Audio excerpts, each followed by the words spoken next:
get into your physical. It's time to talk some this and more. We gonna talk about it all. DVD, CD, UHD, VHS, books, Blu-ray. Who knows, maybe you'll even see a laser disc today. Let's get physical. We wanna talk some physical media. Movies and TV, music and more. Come check out what we have in store. This is a media house dream. It's time for some physical media on FanZcene. I know it was like really popular because it like won some Oscars and whatever, but Jimmy does that. It's got the Mighty Ducks guy. Got that guy. No! Yes, but no! He's not the Mighty Ducks guy! It's Emilio Estevez! We're the Brand!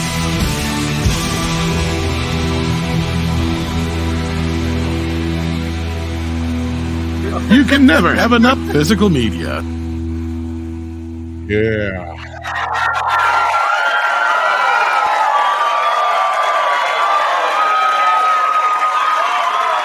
It's filmed in front of a live studio audience. Woo, woo, woo, woo, woo. Panavision. Panavision. I need to add in back where the sound, where the Blu-rays and all that just collapse. I need to put that back in. That still works. Yeah, it still works. But yeah. Welcome everybody. Hello, fellow followers. Welcome back to the Physical Media Show here on FanZcene with Tom, Steven filling in. Yeah, it's a show. It's a physical media show, which I think Rookie forgets sometimes. What can I say? But with me tonight is Tom, as always, and Steven of Deleted Scenes filling in for the two youngsters. How you guys doing this evening? Doing the best I can. I mean, as expected anyway. Yeah. I mean, isn't that all you can ask for? That's all they're getting out of me. Yeah. That's all they paid for. Yeah, no, we got some announcements though, even though fuck shit factory, but yeah. Yeah. Yep, some shit factory titles coming this way, but with that being said, let's say hello to the chat real quick and then we'll get into the nitty-gritty. We have WM Elliott saying, I'm a bit early, mate, just had to tell you that I scored Christine on Betamax. Nice good find. Wow. FKHC 2005 says, hell to you. Adaptive writer, no, I did not pick up the 4K of Goodbye Uncle Tom. How about you, Uncle Tom? Have you? Not that I know of. I have Uncle Tom's Cabin, the old black and white, early. I think it's even might even be a silent picture, but yeah. I believe Goodbye Uncle Tom is a Blue Underground exploitation erotic movie. No. So not that I can say I have. No. Yes, I learned my lesson with Bat Pussy. What about that other Bat girl movie? That what was that? I can't remember who released it. There's another one. Not ringing a bell off. I can't think of it. And actually, now that you say that, but yeah. Yeah, I can't think of it. And was it Indicator that maybe released that? I don't know. I don't remember. But Ace Halen, good evening to you. What is up, Style Selection? You beautiful physical media lover in the chat as always with us. Glad to have you here. Tom, you have the power to make movies fail the box office. I do. I don't know if you saw my Twitter. I saw that today. I mean, people, it's because my fault. You have this influencer profile to you, and you tell people movies suck, and so they don't go see them. So it's your fault. Yeah. It has nothing to do with the fact that people wanted a Mel Gibson Mad Max movie and they didn't get it. No, or replacing that's the thing they have the most resistance to, is that this isn't a gender swap. What difference does it make? Just because her name ain't Maxi Pad does not mean that they're not replacing what was a male-driven franchise with a female lead. And I think the proof is in the pudding. Everyone, and I still have yet for one person to come up to me and say one franchise, just one, where they swapped out a male lead, and it doesn't even have to be swapping out the main character. Right. Swapping out the male lead for a female lead, and it was actually successful. I have yet to see it myself. I have yet to see it. In fact, I have examples of the opposite, but not really. More so like, okay, Nightmare on Elm Street 2. They tried to switch to a male lead there. It didn't fucking work. Exactly. They switched back to a female lead. Why? Because that movie started with a female lead. The genre is built more around female leads. Mm-hmm. And nobody has, and that's the other thing that I hate with this argument is when people come, "Oh, I'd hate to see how you people would react today if aliens came out." I'd be like, well, we'd probably love it. Yeah. Why? Because the original film has Ripley in it. She's the original main character. Exactly. It's Same it's thing like with Red Sonja. You can't say that about Red Sonja because if you came out with Red Sonja now, like with a dude, we'd be like, that's fucking Conan. right. Yeah. If you didn't know, yeah. So, but then no, I'm like, yeah, I grew up watching horror movies, and I have never had a problem with a female-led Yeah. horror movie where she basically the hero of the movie is saving the dudes and beating up the big bad guy. Never had a problem with it, and even if those movies were made today, I would still never have a problem with it. And I'll even make the argument that if George Miller had not released Fury Road 10 years ago or 8 years ago, and just did Furiosa, not told anybody that it takes place in the Wasteland series or whatever you want to call the Mad Max series, just kind of surprised people with it, I don't think people would have had the same reaction. The problem is people still see it as something that's trying to build off of Mad Max, even still have it in the title, right? So nobody can even defend that kind of stuff. And where this comes from, just so those who are like, what the hell are they talking about, or why is this even going on? Well, Red Letter Media decided to trash a whole truckload of YouTubers and gaslight and obfuscate the argument of what's going on with films by completely disregarding the fact that, wokeism is destroying films, especially replacing male leads with female leads in a predominantly male-led genre. Right. They completely disregard it, put it off the table right away, and then started getting into this disrotation about how Mike thinks, or the reasons why Mike thinks that movies are dying right now.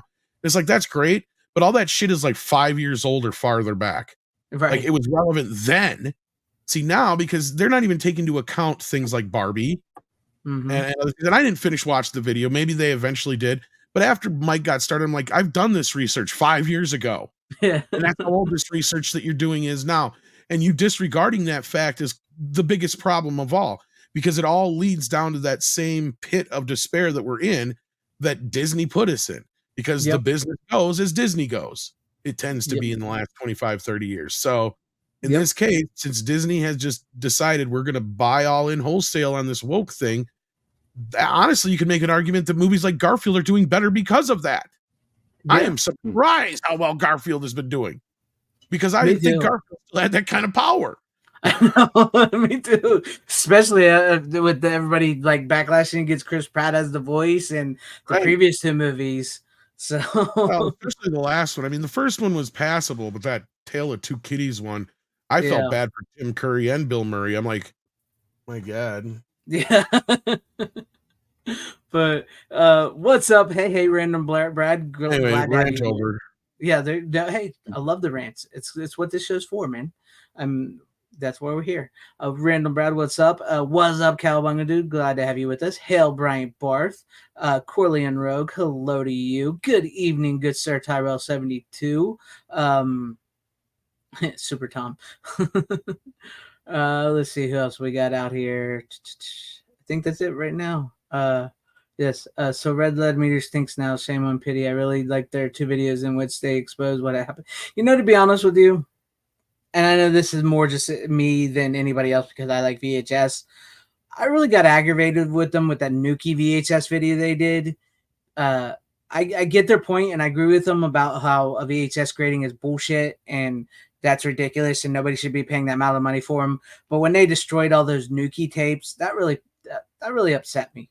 It's just for the fact of the matter is, like, I don't know. That just really upset me. Anyways, that has nothing to do here near what they're going to. But anyways, welcome to everybody, one and all at home watching, and everybody in the chat. Trevor Maurer, glad to have you with us as well. Yeah, that's true. And Anthony Draven Hale. But let's get into some of these upcoming releases we have. What do we got up top? Because I know Shit Factory announced a lot of them. So we have, let me pull up some of these real quick. If I can find it all. The Last Unicorn is coming from Shit Factory. This is something new I never saw before. The Return of the Living Dead Steelbook 4K from Walmart. I did not know that was coming.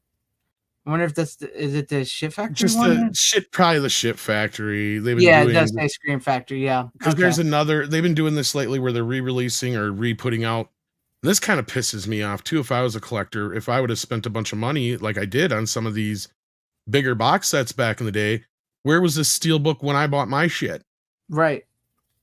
I Because I noticed was that. actually kind of mad about the Creepshow steelbook because I kind of like the pop art design of it. Mm-hmm. And Yeah. the bastards already spent a bunch of money on the big box set thingy. Yeah. Fuckers.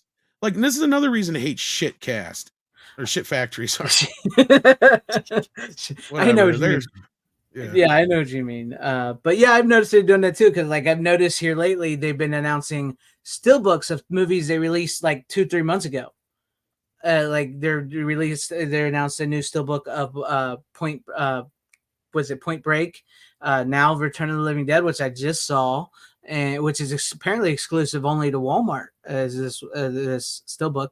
So there's where Walmart's taking over for Best Buy, I guess.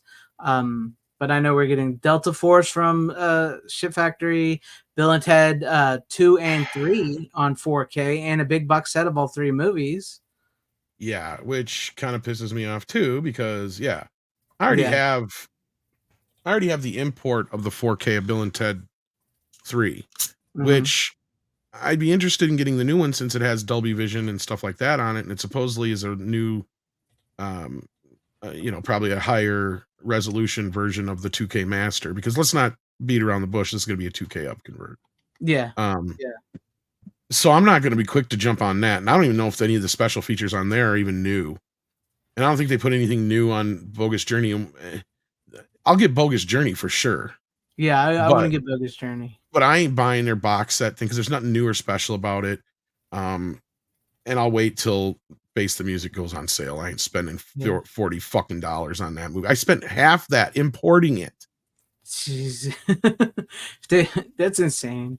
But yeah, we got. I mean, with the import, I think it was altogether like $27.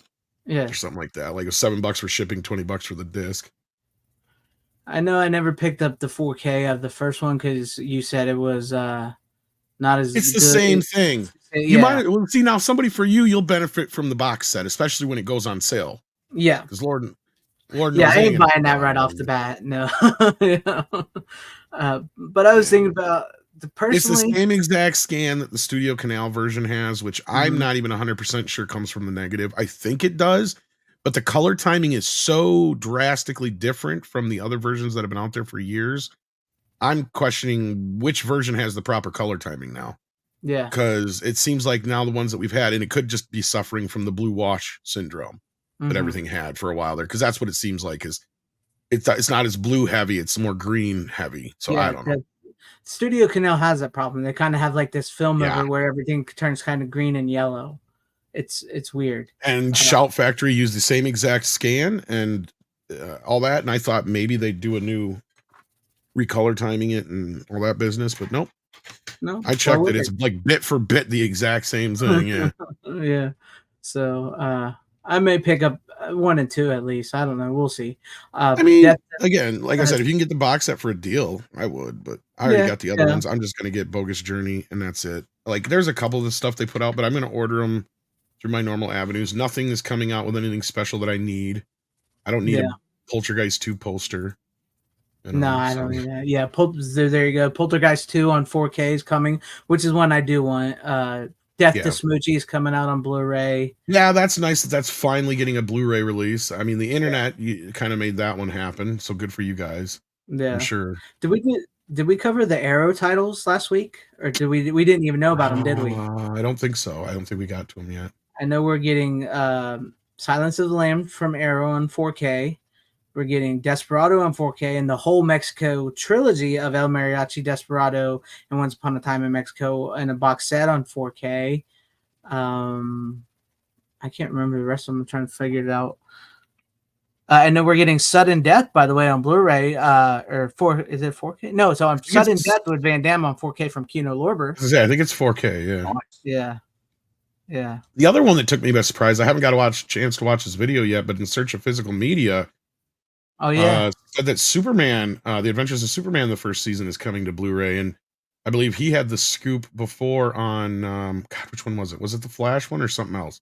There was some other Warner Um, title he had a scoop on before, so I might have believe been the him. Flash. Might have been the I think it was the Flash. Yeah. Flash. Um, so yeah, that would be awesome. I've been waiting for those. Yeah. Because the DVDs, Me oh god, too. they're old as hell. They don't They look are. bad, but they need a new. And plus, those are ones that suffer from the disc rot.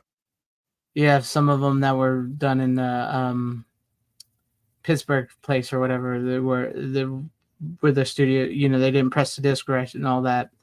But yeah. What else was there? I'm trying to think. We got The Silence of the Lambs, Once Upon a Time in Mexico, Heather's on 4K, which I think is just a UK title, but you can import it if you go to Oh yeah, because we didn't talk about. That's right, we didn't. Because yeah, there's the only ones that are getting a US version is the Once Upon a Time in Mexico trilogy, yeah, the Robert Rodriguez films. And I yeah. believe only no, it's getting a box set, but for some reason 1 and 3 are only in Blu-ray. But I Mm-hmm. think El Mariachi is coming from a new scan. But I asked Robert on his Twitter, and he never answered me back on why we're not getting a 4K scan of El Mariachi, because I'm pretty sure that was filmed in 16 millimeter. So they should be able to do Dang. a 4K Yeah. version of it. But that being said, yeah, the only one that's actually getting full 4K treatment is Desperado, which makes Yeah. sense, I guess. But yeah, It's the most popular of the franchise. Corleone Rogue, I don't know what's different about that between the one I have already. It even comes in this, I think, well, it comes in a different box, and I think it has a few more goodies than the one I have actually. Because I have the one that come in the book for the recently deceased, Yeah. big chunky box thing. And of course, I'm always down to see Selma Hayek's boobs in 4K. But yeah. But the Silence of the Lamb and Heather's 4K from Arrow are only UK titles. But you can go Diabolic DVD, Orbit DVD, or wherever else. You can port them in because they're going to be region free. So if you want the 4K of them, but I believe that was it from Arrow. I think that was about everything. Unless I'm forgetting something. I know they mentioned Beetlejuice. I know we talked to Bill and Ted's, all the Shout Factory. They're re-releasing the Pee Wee Herman movie, the TV series, from Shout Factory. Looks like the Will Smith movie Focus might be getting a 4K. And Black Mass with Johnny Depp is getting a 4K release. Caligula, the Ultimate Cut, is coming to 4K USD 917. Looks like. So if you want that, starring Malcolm McDowell and Helen Mirren, and I think that's about it. Other than also, we did get this for any fans of this, and I know I'm excited about it. I got to bring these up real quick. Where's it at? I seen it. Where did I see it at? Give me a second. I got to pull this up. This was everywhere. Come on, I just seen you a minute ago. Where'd you go? Don't you hate when you find something and then you lose it? Well, here it is. Okay. Let me present. Share screen. The Trick or Treat, starring with, well, not starring Sammy Kirk. Sammy Kirk is his name, but it's coming soon. The Michael Felser, who's Red Shirt Pictures, he dropped these. He released some information on it. It's coming from Red Shirt Pictures and Synapse Films are working together. A 4K Blu-ray release coming soon, and it's going to have multiple slipcases here. So this is slipcase A, and then you have slip. I know the pictures aren't great, but these are the only pictures they've dropped. That you have slipcase B, you have slipcase C, and the reverse cover, which is the original artwork, which is still probably the best of the 4 artworks there, to be honest with you. Not that they're not bad, but the I like this original artwork here down there. Well, I skipped off of it, but anyways, there you have it. I think that is it for what's coming soon to Blu-ray or 4K for anybody out there that wants them. With that being said, no Rookie and Runner tonight. They had to work, so slackers always got to work on us. A's cool. I like A. Okay. Love Slipcase B. Slipcase B is good. I always like the original artwork. I'm always that guy. I'm that one guy. But I do appreciate the new artwork with the original artwork. I like when they do that, But with that being said, let's go to you, Steven. What do you got for us for the first pick of the night? All right. Well, as we all know, tomorrow is the 80th anniversary of the D-Day invasion. Oh, sorry. And right. So I recently rewatched The Longest Day. All-star international cast, and it's the immediate 24 hours before, during, and after the invasion. Mm-hmm. And it's a pretty good, even though it's just a Blu-ray, it's a pretty damn good transfer. I've not seen this movie look any better than it does in this version of the film. It is 3 hours, but it's 3 hours that fly right by. Like I said, it's an all-star cast. You got kind of all your usual suspects. John Wayne is in it. Henry Fonda's in it. Robert Mitchum. But you also have French stars, a lot of German actors. Kurt Jurgens is in it. But pretty much, if, whoever's country was involved in the invasion, you got actors in this movie. Yeah. And it was intended to be more of a straight up anti-war film. Then it kind of comes off in the final edit, because my understanding of the ending, it was supposed to be somewhat different and a little bit darker. Mm-hmm. Even though it's not without it's kind of dark moments. I think the anti-war sentiment that they intended to put into the film is there. Mm-hmm. But any good war movie is an anti-war film in the end, because yeah, I mean, nobody at the end of The Longest Day, nobody wants to be involved in that. Anybody who survived that day, regardless of whose side you're on, you got my respect. Because I don't think I would have. Yeah. I would never have gotten off the beach. I know that. My grandpa was in D-Day. He got a medal. He was there on the beaches of Normandy. Well, he's passed on now, but he was there. He was there. Yeah. It was weird because he never talked about it, and when he died a while back, and we went to his and we went to his funeral, and we found out that he had like a medal, and he had been on D-Day, and he was in one of the boats there and everything. So it was like, we did not know that at all. He would never talk about it. So that's crazy. Mm-hmm. It's crazy. It was something weird to find out, As my grandpa, not my dad, my grandpa. Yeah. But yeah, I remember seeing that when I was younger. So yeah. And it's you said D-Day, right? I am talking the right thing, right? D-Day. Yes. Yeah, okay. I wanted to make sure because I was like, he did say D-Day. I did. Yeah.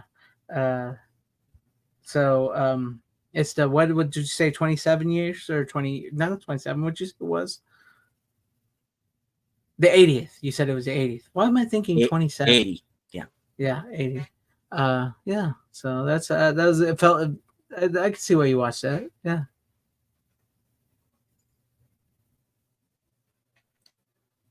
Okay. I guess. No, I've never actually seen it.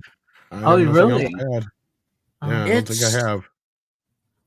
I've seen bits of it. I don't think I've ever actually seen it all the way through. I mean, yeah, I'm sure I've seen clips of it. And yeah. I've heard of it. But no, it's just been one I may have seen on like Turner Classic back in the day and just forgot. Yeah. But, yeah. No, it's pretty good. It's one of those cases where you have a sort of fictionalized or composite characters interacting with real life people who are involved. And it's one of those things where I always kind of wondered what happened to some of those characters, or to some of the people during the other war, because it's one of those things where you watch it and you kind of wish it was a series. Well, didn't they sort of do a series like about it all? Well, I mean, yeah, and this is now that you've kind of brought it up, it is a good companion piece to something like Band of Brothers. I say, yeah, wasn't like Band of Brothers a series on it all? Yeah. Right. So. Yeah. Oh well. Yeah, kind of a double recommend for me. Longest Band, of course, Band of Brothers. So there you go. Yeah. There you go. Yeah, it still surprised me seriously to this day, because like we all knew my grandpa was over there. We all knew he fought in the war and everything, but he never ever talked about honestly, the most he would ever say was where was he? He's talking about Hershey bars and women. The most he would ever say is, as an American, if you had a Hershey bar to I can't remember where he was stationed at when he was talking about, like, if you had a Hershey bar, you were good to go with the women there. That's the most he would ever say. And then when after he passed away and we went to his funeral, he had soldiers there. They were doing the 21 gun salute. We found this letter that they gave us saying, that he had been in the war. He was actually fought on the beaches of Normandy. He was there on D-Day. He got a medal. None of us fucking knew that. None of us knew that. So it was crazy. But no, it was good. It was good. All right. Well, I guess we'll go on to you, Tom. What do you got for us for your first pick of the night? Well, I'm wondering where I should start with this. I got 2 brand new Kino titles, but I think I'll save those for second and last. Okay.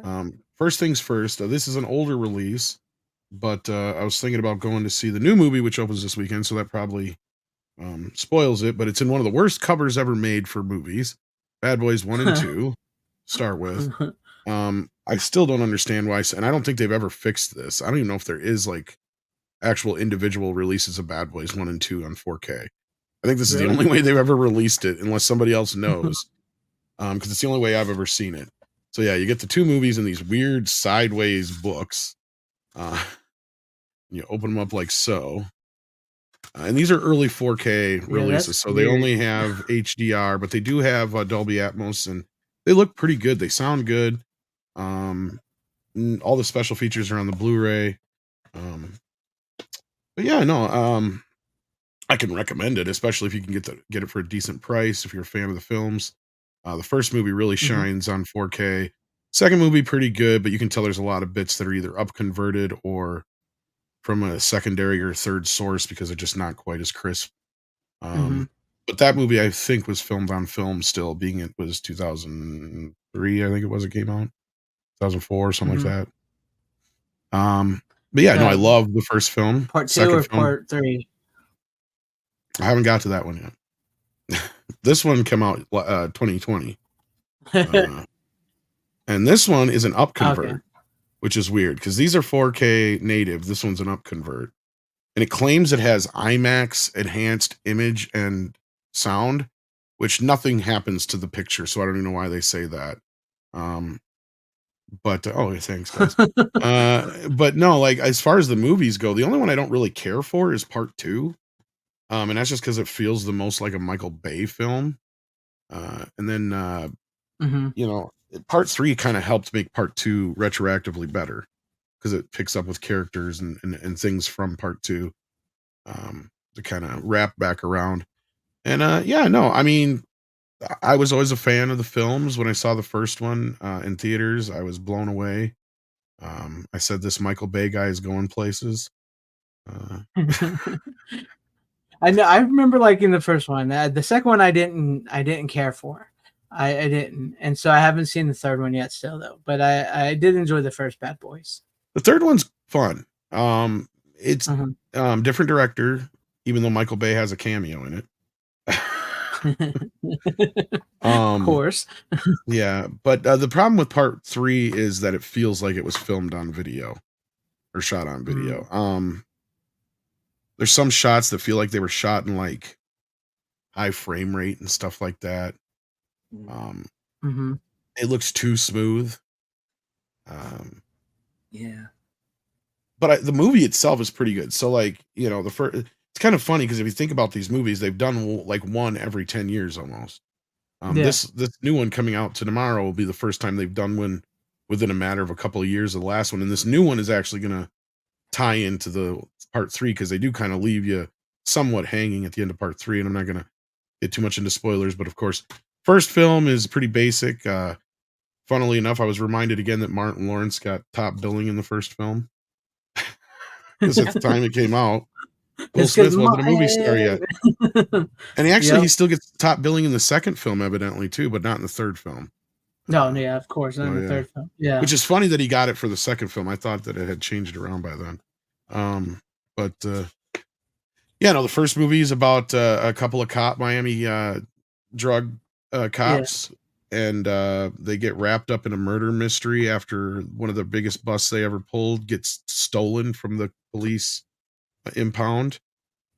So it's a matter of trying to figure out who stole their drugs and who killed a friend of Mike Lowry's, who would be Will Smith's character. Mm-hmm. The first film's a lot of fun. The first one's fun. Like, because the whole thing is kind of like this. It's not a mistaken identity, but the witness is like, I'm only going to talk to Mike Lowry. And of course, Mike's off dealing with something else. So they make Martin go over there and pretend to be him. And that sets the whole thing in motion. And that, of course, sets it up for a bunch of laughs. And it's a very well written, well paced action film. At the time that Bad Boys came out, it was like, oh my God, there was more action in that movie than I think any other action movie before it. Even maybe Terminator 2, it felt like. I mean, it's like nonstop action. And watching it again the other night, I was reminded, like, holy shit, there is a lot of action in this movie. The second movie, almost too much action. Right. So let's get past the first movie into the second film. From the very start, it's just overblown, you could tell they spent probably 3 or 4 times as much as they did on the first film. Explosions. It's got all the Michael Bay-isms in it you could shake a fucking stick at. I mean, it's not a bad movie, but it's like, it's so overblown. And I think maybe that's why I didn't like, because it felt like it just tried to put too much too quick in the movie. Yeah, and the story was was 2.5 hours long, and it's a half hour too long at the end. Yeah, it's like, and the story doesn't match the first one. And I remember, and the characters not so much. Martin is the only one. It seems like he's still kind of in character, and he's probably the best part of the whole movie. Especially, not to spoil it, but he ends up accidentally ingesting X, and that is probably one of the funniest fucking bits in the entire franchise. That and when the boyfriend shows up at the door is the next best bit, because the best part is it all pays off in the third film with the boyfriend. I'm not going to spoil that too much. Okay. So those are probably the 2 best bits in the whole movie, right? But like, so, and then they were smart to take what worked in the first film, the best bits of part 2, and put that into part 3, get it back to a little bit more grounded story, not quite as grounded as the first film, but a little bit more grounded than, obviously way more grounded than the second film. Still a little bit overblown, but not as much. But they also play into the idea that these guys, are been doing this for 25 years. Martin's ready to retire. This villain from Mike's past has come back to haunt him in this Deadpool style killing spree. And that's kind of what the whole movie's about, without getting in any I don't want to get into too much, because it's actually a really well done film. And I'm looking forward to the new film because of it, despite Will Smith's slap bullshit. I mean, overall though, I mean, the first 2 films especially look good. You get all the old special features from the Blu-rays carried over. So yeah. I don't think I have ever actually seen the part 1 and 2 on 4K anywhere else in any other type. I don't think so at all, in any way, shape, form like that. Yeah. I'm surprised they didn't bring out steelbooks or something and redo them with Dolby Vision now that they're bringing out. Because they're pushing the hell out of the 4th film. Yeah, you would think they'd that's crazy. And then again, next year would be the anniversary for the first film too. You never know when they put the new part 4 on 4K Blu-ray, whatever. They'll have a big set, probably have individual releases and stuff like that. So, Okay, cool. Yeah, I still need to see part 3 because I did, like I said, I did enjoy the first one. The second one I thought was a bit of a letdown, and to be honest with you, I was never a huge Will Smith fan. I always liked Martin, so I'll have to get back to him. I have to get to it. I have to get to it. This is on my list. No, Um, I was a huge. I mean, I liked Martin when this movie came out, but I mean, I was actually more of a Will Smith fan at that time because I'd been following him for years, and I drug my buddy or my cousin actually to the movies, and he wanted to see Tommy Boy, so he saw Tommy Boy the same day. I think it was Tommy Boy and Bad Boys, and he ended up loving Bad Boys more than he thought he would. The only part he hated was at the end when they wrecked the car.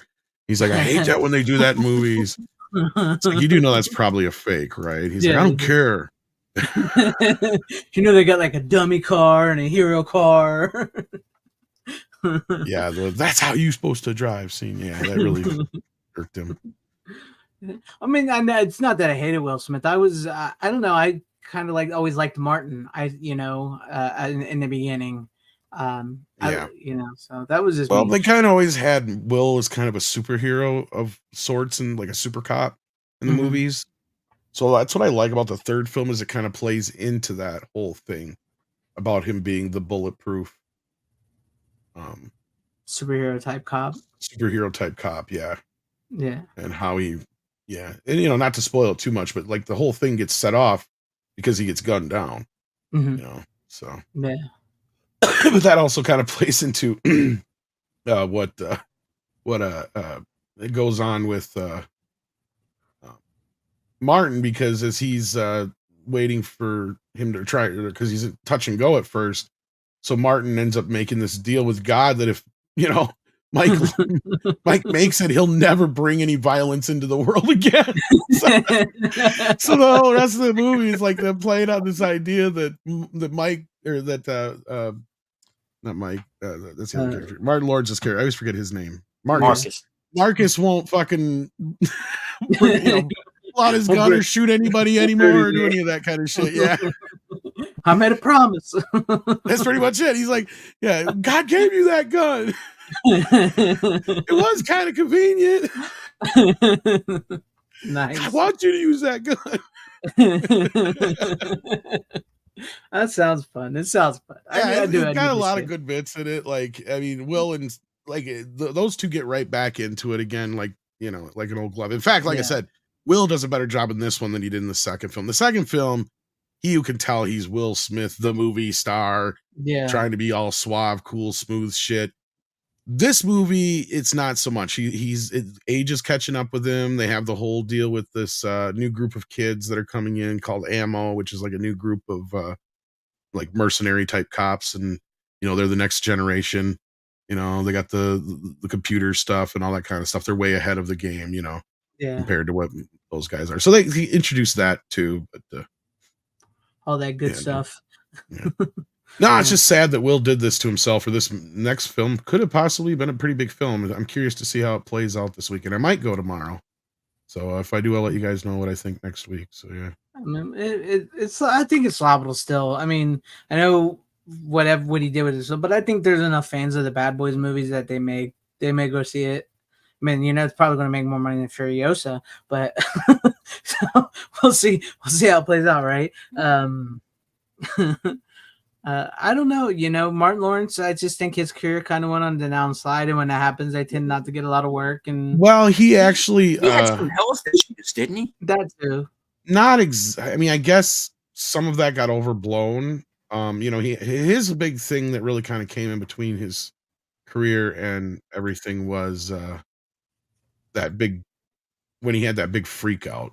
Yeah, he was like in the middle of the they street. said it was exhaustion, but he was on all sorts of drugs and other shit. And I thought I had heard that him plumping up had something to do with some med he was taking, though. Now, he just recently did an interview here where he was trying to put a bunch of his health rumors to bed. Now, I didn't actually get to read or see the interview yet, so I can't speak to what he said, but that was my understanding for a while, was after that whole exhaustion thing, that kind of hurt his career for a while. Because otherwise he hasn't really done much besides these films and a few random things here and there. So yeah, and I mean physically, you can tell he's not quite what he used to be too. But Mhm. I mean, some Yeah. people I think were thinking he might have had a stroke at some point, so that might be what he's referring to. Is like that's not true or something like that, probably. Yeah, something like that. Yeah. All right. Well, good first pick. And speaking of which, we'll go right on to talking about Martin Lawrence and everything.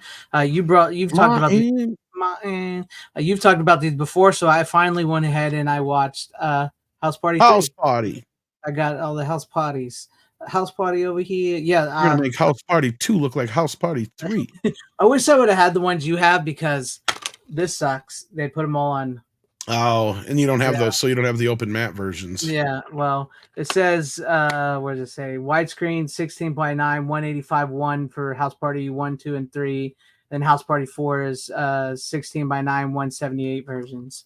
So Yeah, it says. that's I don't even have Yeah. House Party 4 anymore. I got Yeah. rid of it. But no, I finally watched part 3 because I know you brought on 1 and 2, and I had said I had watched them, but I hadn't finished the third one.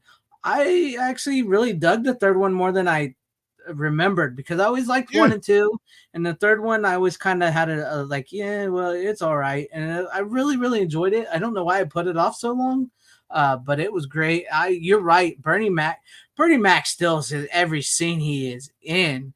I Yes, absolutely. he does. He was like, I loved it when he first shows up. I was just cracking my ass off. He was like, so let me tell you, you just be yourself, and if people don't like you for yourself, fuck them. Fuck him. You Fuck him up the Fuck 'em ass. against the wall. Fuck him up against the wall. Yeah, that's right. I was dying. And then when he My leaves, other he's good. No, I just was agreeing No, with you.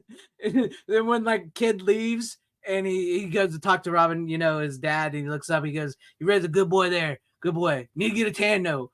Look at that Casper when I walked in, scared me to death." He walks up the stairs. Yeah. Well, and God, he comes out like he would be Yeah, he does. He Robin's feels, brother. yeah. Like, I mean, holy shit. Yeah. Yeah. And it feels, and what also I really liked about it is like it feels like his dad and Bernie Mac what is like kid and play, because like how his dad was like he was doing his best to put kid through school and everything even though he's a hard ass, and then Bernie Mac comes off sort of more like the playboy, he's into suits and stuff, so because it does kind of feel like a different version of kid and play, which I really liked. But yeah, when he was like, when they're meeting his fiance's parents, I knew I recognized you. Used to suck. Yeah. Well, you know what you talk about. You married her. Oh, that's it. Now I got to cut you. Those are the rules. You said it. I got to cut you. I love that. Yeah. Oh, it's great. It's Big happy hilarious. family. Yeah, it was great. But no, I really had fun with it. It was great to see TLC. Like it was very 90s, and like how young TLC was, and then what the one has passed on now, and Lefty, it was left eye, or whatever. yeah, Left Eye, yeah. But it was like I was cracking my ass off, and I see one of the reasons why I always had an aversion to 3 was, I always hated when they switched off the love interest, but they do a really good job in this. And the woman that he's with, I really liked her this time around more than I did when I was younger. I really liked her, and I was like, yeah, this makes sense. This is where this should. And you're true. These movies are very much like American Pie. Well, American Pie is very much like these movies, I should say, Yeah. because these came first.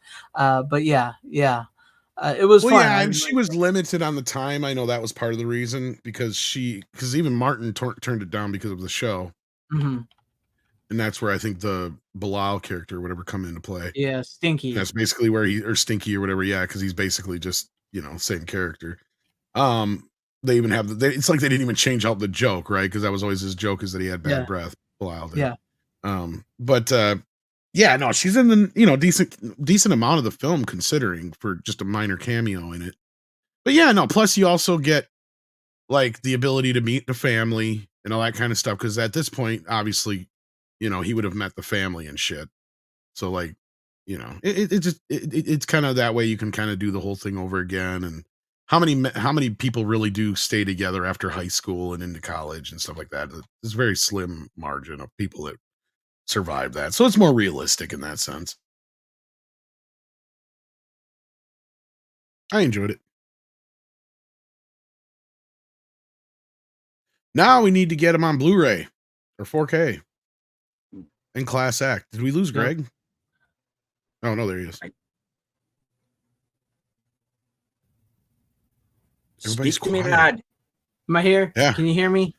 Yeah, now we Okay, can hear you. yeah. Were you having some issues or what? Yeah, like all of a sudden, like Okay, my we're head- starting to wonder, like, what the hell's going on? I was listening to you, and then all of a sudden, like I don't know what happened. Like my bars went from 4 to 0. I'm like, what the hell? Yeah, because I was like waiting for you to pick up, and then we're just sitting here, and it's just like awkward silence. Yeah, I'm sorry, I apologize because the last I heard was that's cool. you were talking about how Martin was mulatto and how he stunk, and that was it. That's all I heard. Oh, I don't know what happened there, but no, you're right. We need a Blu-ray box set of this. It was a great movie, and I did try to watch the fourth one. I tried to watch the fourth one. I stopped about 10 minutes into it and I turned it off because it was horrible.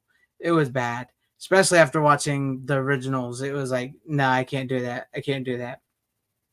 It was really bad. Is essentially it's the fourth one is the 3 kids from the part 3, his 3 nephews, except the one kid that was the little kid that had been replaced out because it was an actual rap group, and they replaced them in. Their manager basically made that movie when they were teenagers, and I'm watching it, and it's Ferris Bueller. It's straight up Ferris Bueller. Exactly. I mean, they literally ripped it off. The movie starts with the one kid guy in bed, and he fakes sick so he can stay home and go to his rich uncle's house to watch it and call. And he like goes right into the shower and starts talking to the camera and everything. I'm like, this is Ferris Bueller. They just straight ripped it off and called it House Party 4 with these guys. So yeah, I turned I turned it off. I couldn't watch it. It was really bad, and it felt like a TV movie. It felt like a made-for-TV movie. It didn't feel like a real movie. But yeah, there you guys have it. Am I good? Can you guys hear me still, or am I out? Yeah, no, I just didn't want to interrupt you this time. No, okay. I just want to make sure. Yeah, the fourth movie sucks. It was pretty bad. It's not even a fucking. It was never meant to be. Yeah, a house party. You can tell. Kind of like that other one that they called House Party, something or other. Yeah, it's like we talked about. Yeah. I liked him. I thought he was hilarious. I thought Robin Harris was hilarious. He was funny. Oh God, yeah. Gone too Big soon. loss. Way too soon. Yeah, because if I remember correctly, and Tom, if I'm wrong on this, correct me, please. Wasn't Bebe's Kids originally supposed to be a live action film with him? I don't know. I'm curious about that because I'm curious how Bebe's Kids came about. Because it came out after he was dead, and somebody else does his voice. So I don't know if it was something that was set in motion before he passed, or if it's something that happened after he passed, and it was more of an homage. I'm not 100% on that. I'd have to do some research. Because that was right in the. Because it takes a couple years to make it, especially back then, to make an animated film, right? Yeah. So it makes you wonder if it didn't. That's what I was thinking too. Is like he was on that cusp of explosion. Right, he was probably just a sitcom away from being, the next big stand-up comedian kind of guy at that era. And yeah, when he died, it was so sudden and out of nowhere. I mean, that's kind of how they deal with it in the movie too, because I mean, the second movie came out a year after the first movie, if I remember right. It was like, bam. So like he died at some point right in between there, and then Bebe's Kids came out in what was it, 92 or 91? Was it the same years? Yeah, House Party 1 came out in 90 and House Party 2 came out in 91. Well, that I know, but I'm trying to remember Bebe's Kids. Let's see. Baby's Kids 92. came out. So that's very possible it was started under him, and then I don't know. I'd have to look. Yeah. Because it is based on his Baby's Kids sketch, yeah. Yeah, his based because don't they use like his in the beginning before he goes to cartoon? Don't beginning of the movie, yeah. Yeah, they use his stand up. We don't die, we multiply. Yeah, hey, baby is key. Test tube, baby.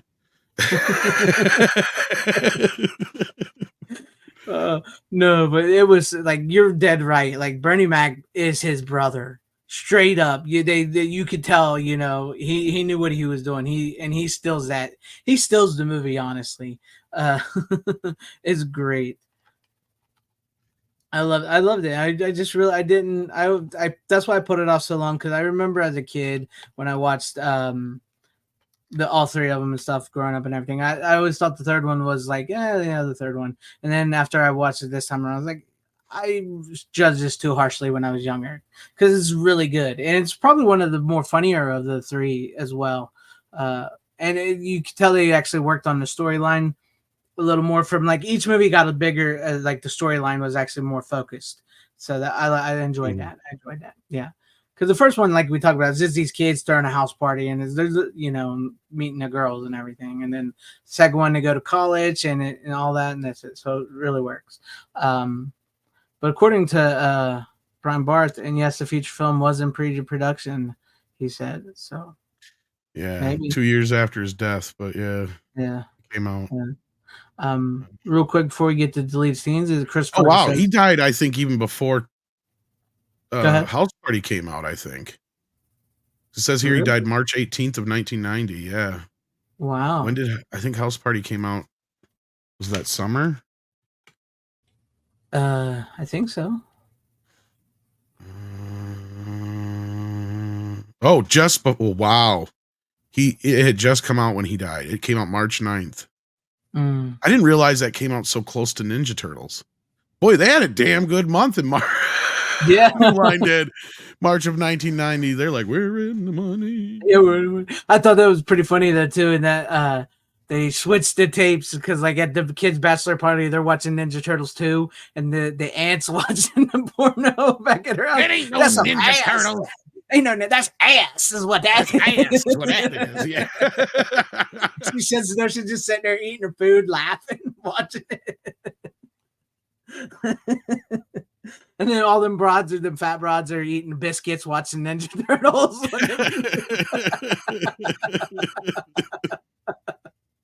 Oh, it was great. I died. I had laughed that hard forever, man. Chris, great question. Yes, I have a Dolby Atmos system, which also has DTSX. So yeah, it handles pretty much everything. Yeah, pretty much. But yeah, no, I'm a huge sound junkie when it comes to that stuff. Mm-hmm. And it's the best way to watch your films, so get like a theater experience as well. I mean, honestly, I forgot to bring it up. I mean, that's probably one of the only things I can complain about Bad Boys 1 and 2. They didn't have the original sound mixes on the discs, just the new Dolby Atmos mix, but yeah, which is a rarity for Sony. Mm-hmm. Especially, I mean, now they're pretty good about making sure both are on there, or whatever versions are on there are available. Mm-hmm. All right. Well, there you guys go. I know we talked about House Party before, but I'd finally finished watching it. I figured I better get to the end. I better get these out so I can watch them. But what do you got first? Go ahead. Yeah, and I just brought up the sound thing too, because I'm glad you had the question, because like I remember my buddy Bad Boys was one of the films he had on Laserdisc. Mm-hmm. And that was one we'd fire up because the intro music and shit was just awesome in surround sound, because you get the with the guitar, and it would just kind of surround you, and then all of a sudden they kick in with the bass and shit, it would just go like just like blow your ass away. Yeah. The car comes in, whoa, and all that shit. I mean, it sounds awesome in Dolby Atmos, don't get me wrong, but I'm like, that's kind of almost was reference quality surround sound back in the day. That was my point, but yeah. Yeah, I get you. What do you got first, Steven? What's your next pick? All right. Well, everybody is breaking out the series tonight, and well, I had one of my own, and that's Olympus Has Fallen, London Has Fallen, and Angels Fallen. I've never seen those, but I've heard they're pretty good. You're about to tell us whether that's true or not. They are a lot of fun, especially if you are an action fan. Gerard Butler knows his audience, and he gives them what they want. And if that's explosions, then he'll blow some shit up. And of course, Olympus Has Fallen, also directed by Antoine Fuqua, who certainly knows his way around an action film. It's very much Die Hard in the White House. Then you have London Has Fallen, which is basically, Mad Max, running through this, wasteland that is London, because London's exploding all around him. Not unlike now. And then you have Angel Has Fallen, which is basically The Fugitive. Because in that film, he gets accused of trying to kill the president, who at this point is now Morgan Freeman, who goes from being, I think, like Secretary of State or something in part 1, then he's vice president in part 2. By the time to get to part 3, he's president. Yeah. And there's an attack by this kind of quote unquote private security group that starts out trying to recruit Gerard Butler's character. He's kind of mulling that over because he's a father now, and of course all of the injuries that he's kind of incurred through the films is starting to get to him. He's starting to feel things a bit. He's starting to feel a little less invincible. So he's mulling over resigning at about the same time Morgan Freeman asks him to basically become the head of the Secret Service. So he's like, yeah, I think. Yeah, so you know what? Think about it, and then the fit hits the sham, and you can Gerard Butler gets blamed, and basically, yeah, it's The Fugitive. Yeah, but this time your fugitive is Mike Banning, and he just won't die. And he, along the way, reconnects with his father, who's played by Nick Nolte, and everything that goes along with having Nick Nolte in the film. I didn't know Nick Nolte made it, because like I've said, I've only seen the first one. I've never seen the second or third one yet. The second one is the weak link. It's a bit of an editing nightmare. You can kind of tell things were kind of being left out, and it's a little janky editing wise. It's still a fun movie for what it is. Mm-hmm. But if I had to choose between the three, it's the lesser of the three. No. Dan Houston makes a good bad guy, as he always does. And check him out in 30 Days of Night, if you believe me, because he is fucking terrifying in that movie. But it's fun because you got these guys who are two sides of the same coin. Because you have in Danny Houston a character who was a good guy once, but he's turned evil.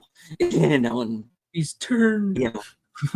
He's turned evil, and they got to take him down. And that final fight that they have is perfect because it is realistically done in a movie where there's a lot of fantastical stuff kind of happening. Like I said, I kind of equate these to like canon films back in the day. This is just like a present day version of that. Yeah. But that final showdown that they have, when you have two men who are as proficient in killing people as they are, and to have that fight go the way it goes is pretty realistic. So nice. That I thought that was a nice little touch. There's a little bit of realism in all of the craziness. That's cool. But it's a good one. And Lance Reddick shows up in the third one too, and it was one of his last films. So, oh, did it? Oh, yeah. Cool. So, yeah. I'm going to recommend Jada Pinkett Smith is in the third movie. Really? I did not know all these people were in the third one. She plays the dumbest motherfucker in the history of law enforcement. Well, that's not hard. And she gets. I'm going to spoil this shit. She gets killed. Good. No, and it's her own damn fault when it happens too. It's actually kind of funny because you're like, you fucking idiot. No, don't bring backup. Go up against the army all by yourself. But yeah, what could possibly go wrong? And so she's dispatched fairly quickly. Because they kind of play her up for the first half of the movie like she's going to be the Tommy Lee Jones, Gerard character who's after him and will eventually side with him. No. Yeah, that don't happen.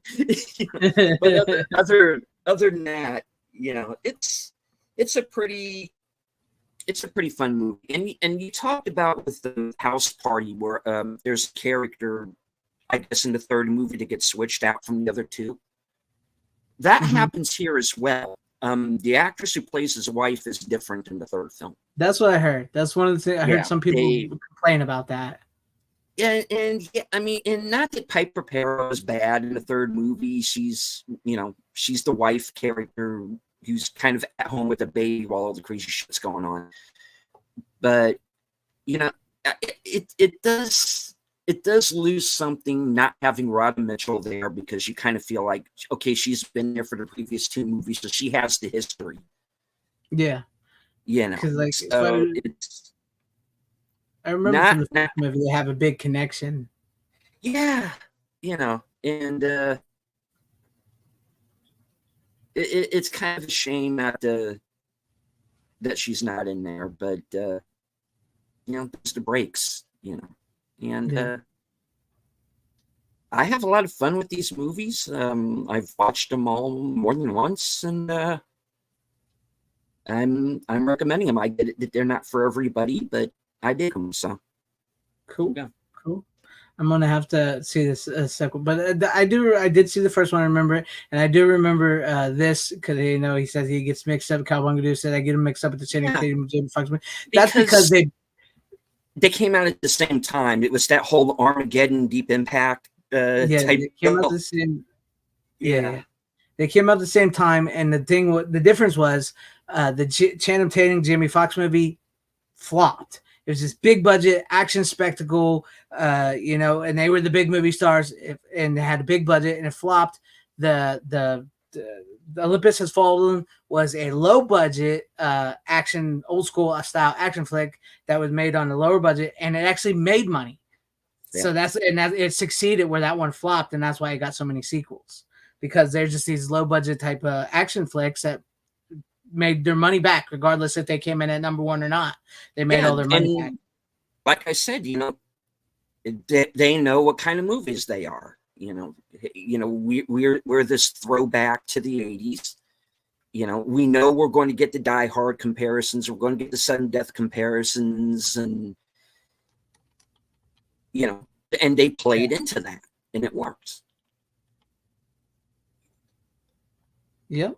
I like I said, I still need to see the second and third one, but I did enjoy the first one. Yeah. Yep. Yeah. What's up, Kurt Gunnarsson? Glad to have you. Yes. By the way, this is I probably have a video on this Friday. He says just on stream. Share a little bit of history. June 4th, 1977. JVC put out the first VCR 47 years ago. While Sonny put out the Betamax in 1964 50 years ago, longer today. Oh, yes, actually, June 7th is National VCR Day. So that's why it's the holidays coming up for anybody who's a fan in that general area. I'm waiting.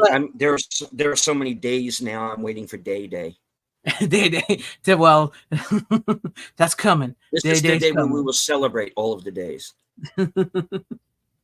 Every day will be a holiday. Nobody will go to work, and we'll never get our mail. Yep. Well, the mail don't really like to deliver, anyways. Yeah. Not anymore. Especially if you live back on a long lane. They go, oh, nah, screw them people. We're not coming back to them. No, you come to us. Okay. Yeah. Well, that's what I've had to do a couple times here lately. Beowulf and Grendel. I remember that kind of vaguely. I didn't see it. I'll have to keep an eye out for it. Maybe it'll be on Tubi or something. Oh, cool. All right, great second pick there, Steven. Nice. And we all brought along series for our first pick, so there you go. That was fun. Well, no, that was your second pick because your first pick was a long day. Yeah. Yeah. But what do you got first, Tom? What's your next pick for the night, if you're ready?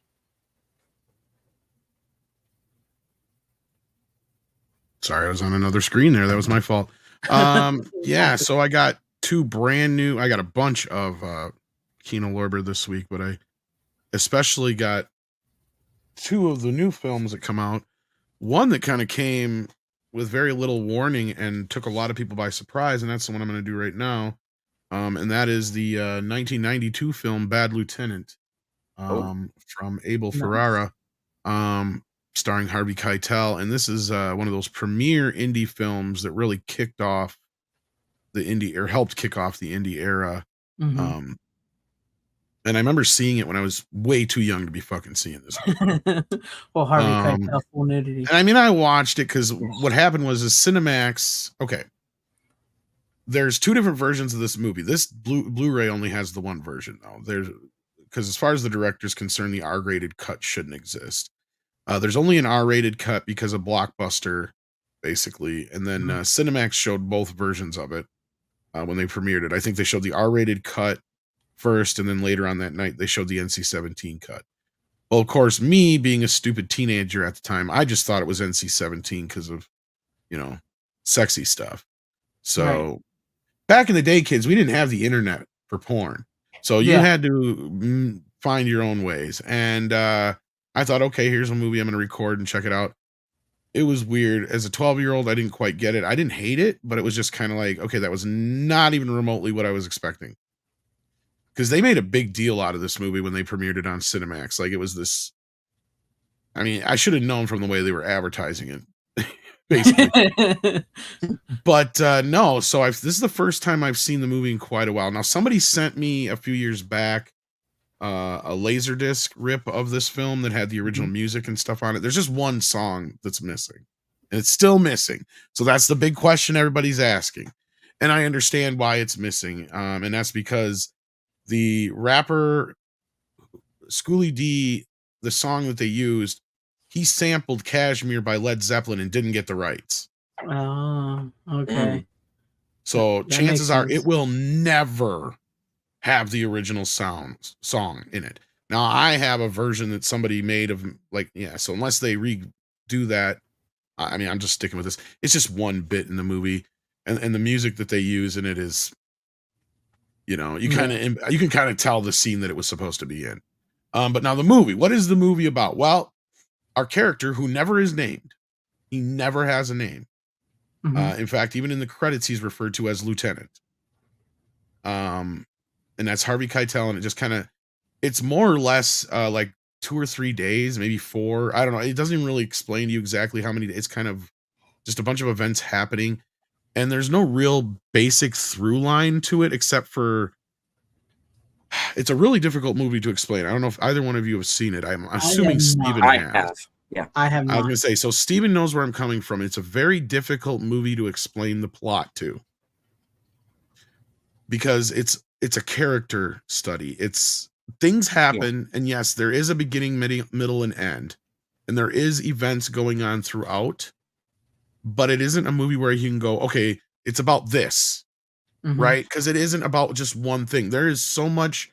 This is a film school movie, right? Like, this is one of those movies where it's an examination in indie filmmaking, acting, using symbolism, and basically the best way I can explain it is it's about this cop who has got to be one of the most vile humans in the world next to some of the people he busts, right? Right. Like, there's only just a few things that keep him on that side of the law. And the whole story is just kind of going through his rampant drug use, his gambling problems, his sexual deviation, just like I said, everything up until the point of, I mean, sure, he breaks the law with the drugs and stuff like that. The only thing that kind of keeps him from not being as bad as the criminals that he busts is he hasn't murdered anybody or raped anybody yet, basically. Yeah. You know what I mean? Like, that's the only thing. And And like Tyrell said, yeah, it's this downward spiral. And at the beginning of the movie, you get this idea that he's kind of got his shit together. So what we're seeing is his unwinding, right? Just like Tyrell said there. And it is a character piece that I cannot recommend enough. Like, check it out. It's a great movie. You get sucked into it from the first, scene where you kind of, especially if you love Harvey Keitel, because this is just Harvey chewing the scenery in every fucking scene.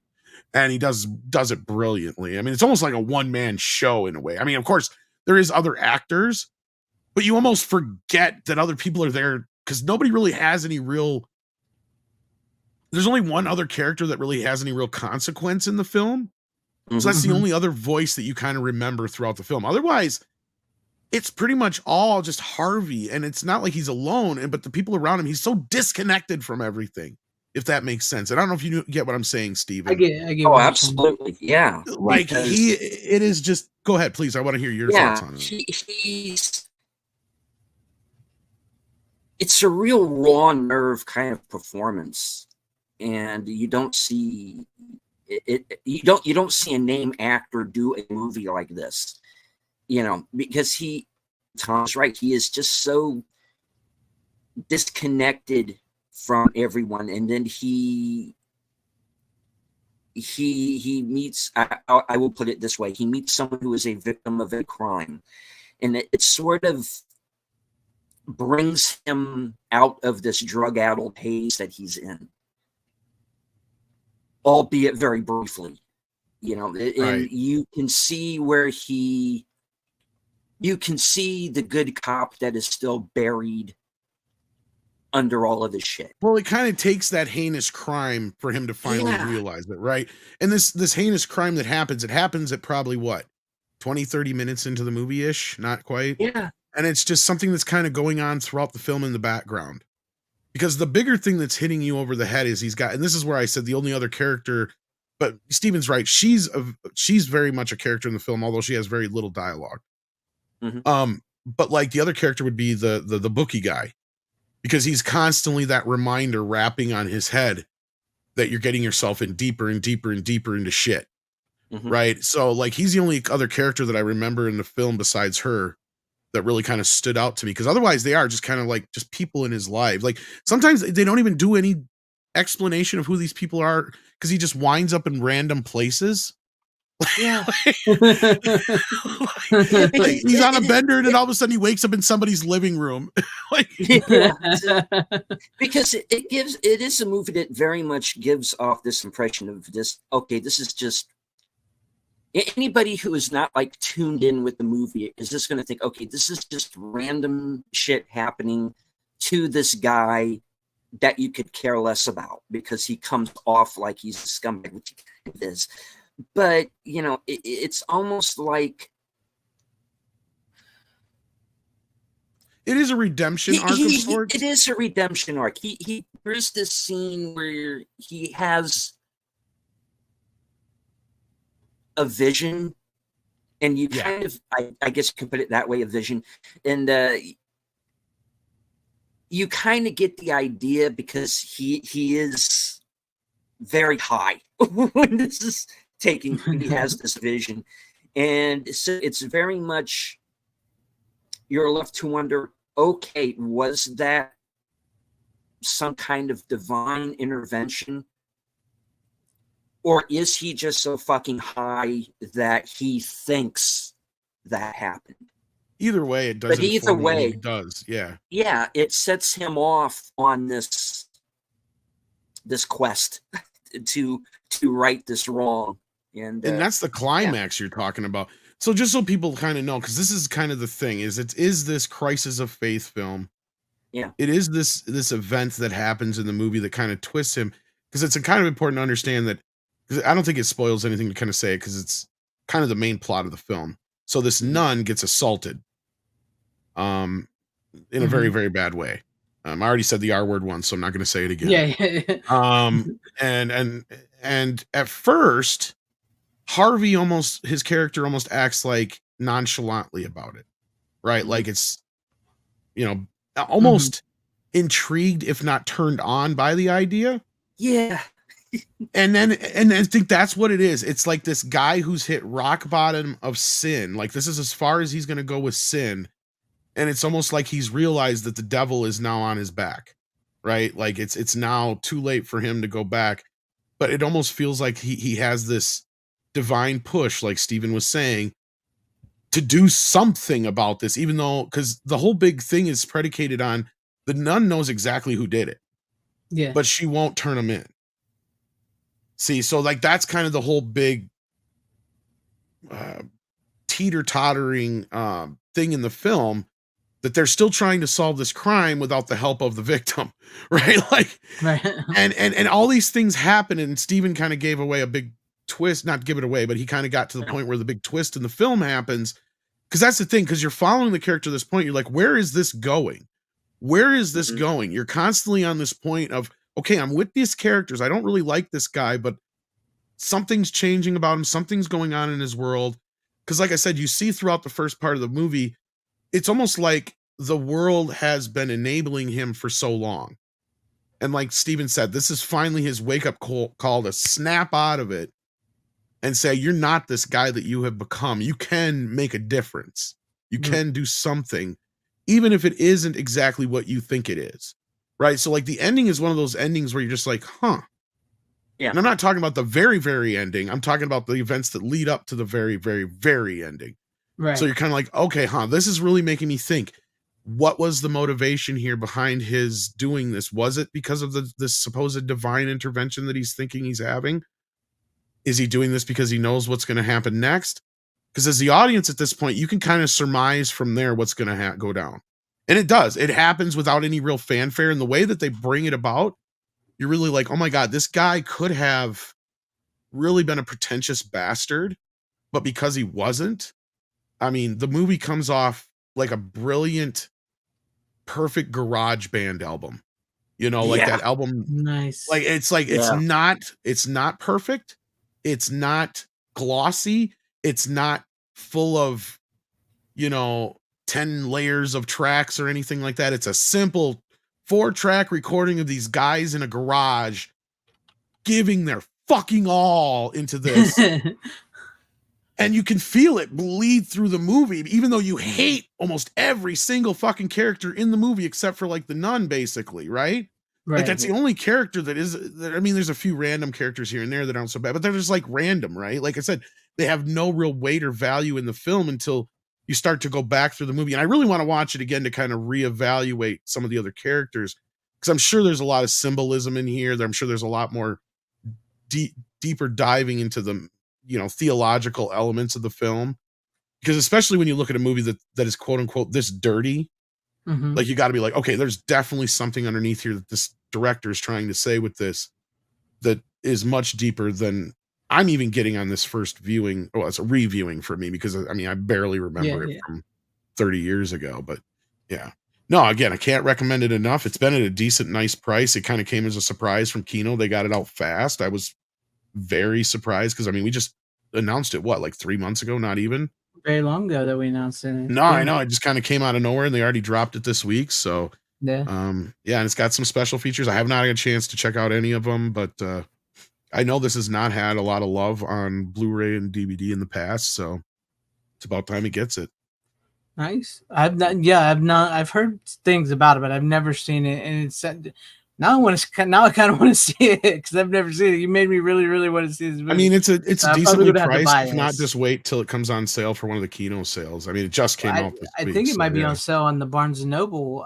It might be already. I think it's $19.99, but yeah. Yeah. Brendan Brad said, "What did you think of Nick's version, Tom?" Whatever. Haven't seen it. I know it has very little to nothing to do with this film, so I just never bothered. I heard so many bad things about it when it came out. So that was one of the ones I avoided at the time. Okay. But yeah, now I want to see it. It sounds very intriguing. It sounds well, like the weird thing is the arc, and I know why they didn't include the R-rated cut. Because there's only a few minor differences. And it's basically mostly just shots. there's only one scene that's really kind of taken out completely, and it's probably one of the more controversial scenes in the film. Is the one that everybody talked about when it came out. And it really has no bearing on the rest of the film. So you kind of wonder why. I mean, it does in a way just to show how fucking just weird he is and how he won't cross certain lines. I guess that's the main reason it's there. Would you say, Steven? Mhm. Because to kind of explain what happens is he pulls these two like teenage girls over. Yeah. And and this is after so for context, this is right after the assault of the nun. She is in an examination and he peeks in on her. And this is, like I said, at the point where he kind of still almost sexualizing it. Mhm. And she looks at him but doesn't say anything. So he kind of just so he's in his twisted mind all turned on from this event, right? So he pulls these two girls over and he basically sits there and demeans them while he jerks off in front of them and talks dirty to them. And it's just a weird fucking scene, but it again, to kind of my point earlier, kind of shows you that line he won't cross. Like, yeah, sure, it's still wretched and whatever word you want to put there. And, clearly technically illegal, but he didn't cross the line and actually physically make them do anything. See, that's my point. And I mean, that's kind of what the movie's showing you, is that he's got this boundary that he has not crossed yet. Is he going to cross it, or is it going to? And that's kind of where you start wondering with the whole nun thing, right? So you kind of get this vibe of like, is he going to go to that extreme and, go to that far and to that depth of depravity or what? Because like it doesn't really have this like notion of giving you where this character's coming from or going, right? Because that's the beauty of the film. It just kind of starts where you're at, and you kind of get this brief idea of, okay, this guy's a cop, he's got a family. Oh, he's a gambler. Oh, he likes the drugs. Oh, he likes the women. Oh, he's crooked as fuck. Like, and it just keeps building and building and building and building, and to this point where he gets into this drug-addled haze, and you wake up with him on the couch, and you're like, "Where the fuck am I?" And you're pretty sure that's the same exact probably thought he's having, right? Like, Nice. Yeah, it sounds like a very, very interesting and intense movie. Yeah, so that scene is the main one that's butchered out of the R-rated cut, and then just shots, really, in the R-rated. And I think they still show his full frontal nudity scene in the R-rated cut. It's just the nun's actual lower half is cut out and stuff like that, where they don't show pubic hair or whatever. Yeah. Brian Borden wants to know, what do you think about the director, Abel Ferrara? Honestly, I think this is one of the only films of his I've seen. I'd have to go look at his filmography again. But yeah, I've heard people compare this to like Taxi Driver. It does have that kind of a vibe. It definitely has a Scorsese kind of feel to it. Yeah. So clearly Abel is a big Scorsese fan, obviously. So yeah. I've seen a few of his movies. I know he did Miss 45. King of New York, obviously, I think is his next most well-known one with Christopher Walken. See, I'm trying to remember if I've seen that one or not. Yeah. That's a very good movie too. I have he did. Go ahead. I have a soft spot for a movie that he did called New Rose Hotel, because it's based on a William Gibson short story, and I'm kind of a William Gibson fan. And there was an adaptation of that actually Catherine Bigelow was going to direct at one point. And I admit that's not a great movie. There's a lot wrong with it, but it sticks to the source material just enough for me to dig it. And there's a lot of Abel Ferrara isms in that movie. Yeah. But it works. It's got Willem Dafoe in it. Christopher Walken's in that as well. Walken. So, yeah, looking at his filmography here, like Pedro Pio, I remember that coming out. I haven't seen it yet, though. I remember that getting a lot of talk on the Christian radio station that I listened to back then a lot when I was traveling around. Dangerous Game sounds familiar for some reason. Yeah, that's the Madonna one. Yeah. With Keitel. Yeah, so that one I may have seen way back when, but otherwise looking at this, William Dafoe in that one. Harvey Keitel and who else is in it? Can't tell. Because I remember that one Madonna movie with William Dafoe where she just rides him. Body of Evidence. Yeah. That's Body of Evidence. Okay, I was gonna say I couldn't remember the name of that movie. Yeah, that was her Basic Instinct wannabe movie. Yeah, I mean, she goes full hardcore almost in that one. Yeah. Yeah, no, it was nice to get 2 boxes from Kino Lorber this week. Nice. Cool. That's cool. I'm gonna have to get this one. I've not seen. I have another Kino title coming up next. Now where do I want to go? I have one Kino title. I don't know if I should do my Kino title now or later. Well, which one connects to what we just talked about? Any of them? Well, both my movies kind of connect to what you were talking about.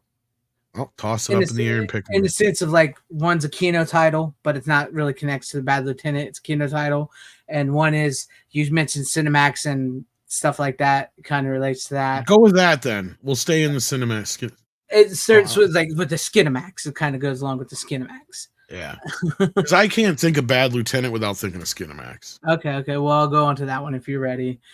I'm done. Yeah, I got nothing else to say unless Steven does. I can recommend. I can highly recommend it. Oh, I didn't even talk about how it looks.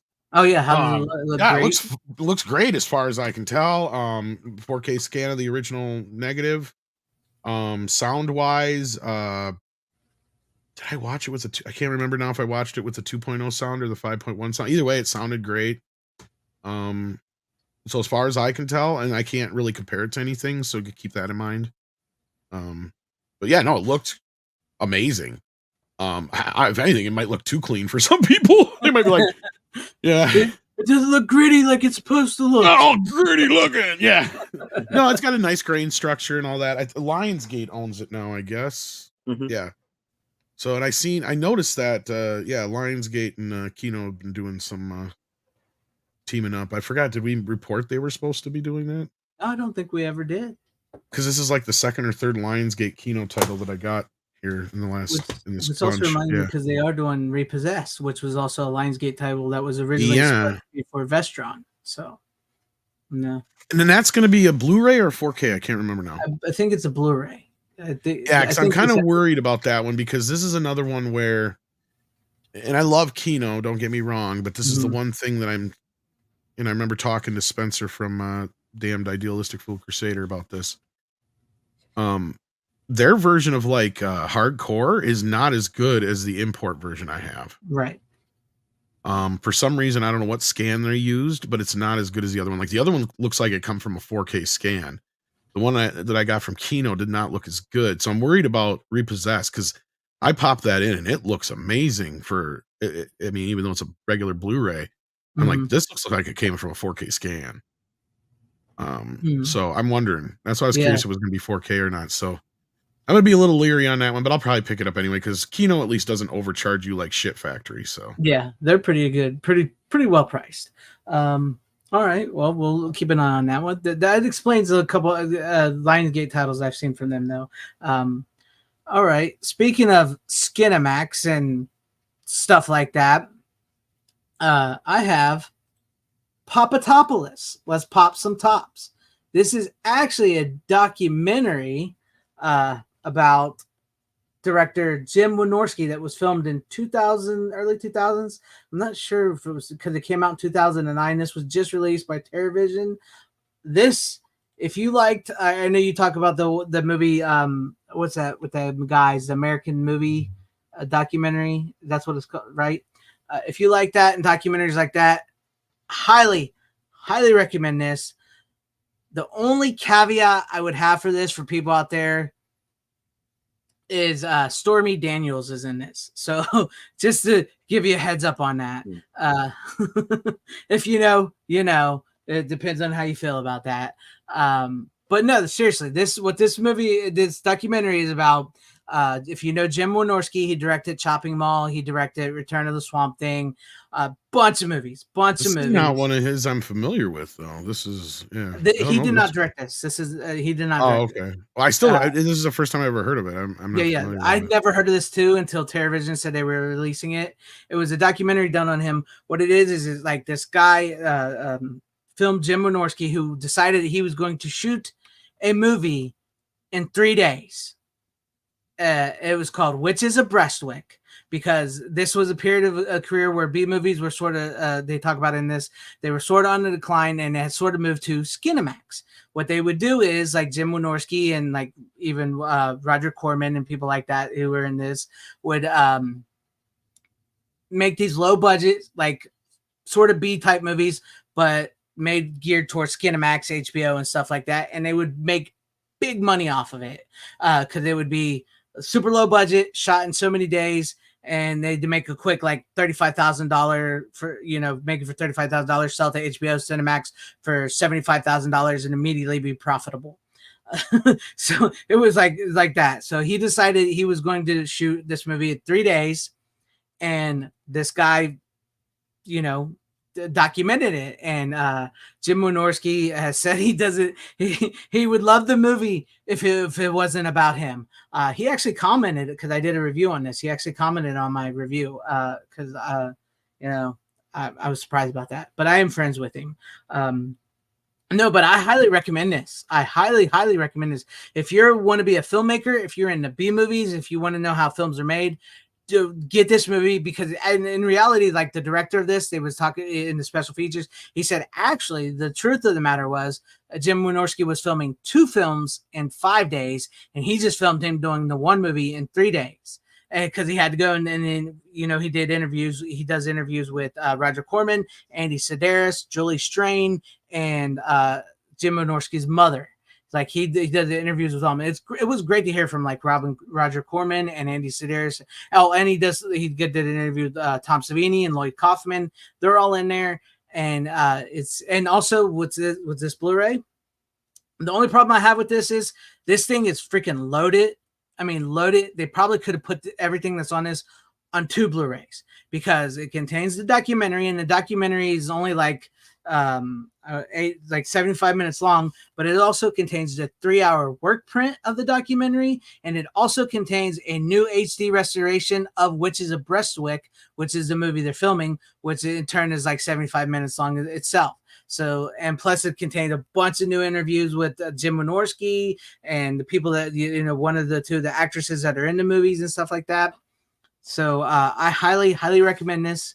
If you're a fan of Jim Wynorski, if you're a fan of B movies, if you want to see how a movie is made in 3 days and what they do, it is great. It is freaking hilarious, because you literally can't make this stuff up. It starts off with Jim Wynorski's in a parking lot, and he's waiting on a chick to show up because he was offering her an apart, and he's like, literally, he looks at the camera and he's like, listen up for all you stupid chicks out in Hollywood right here.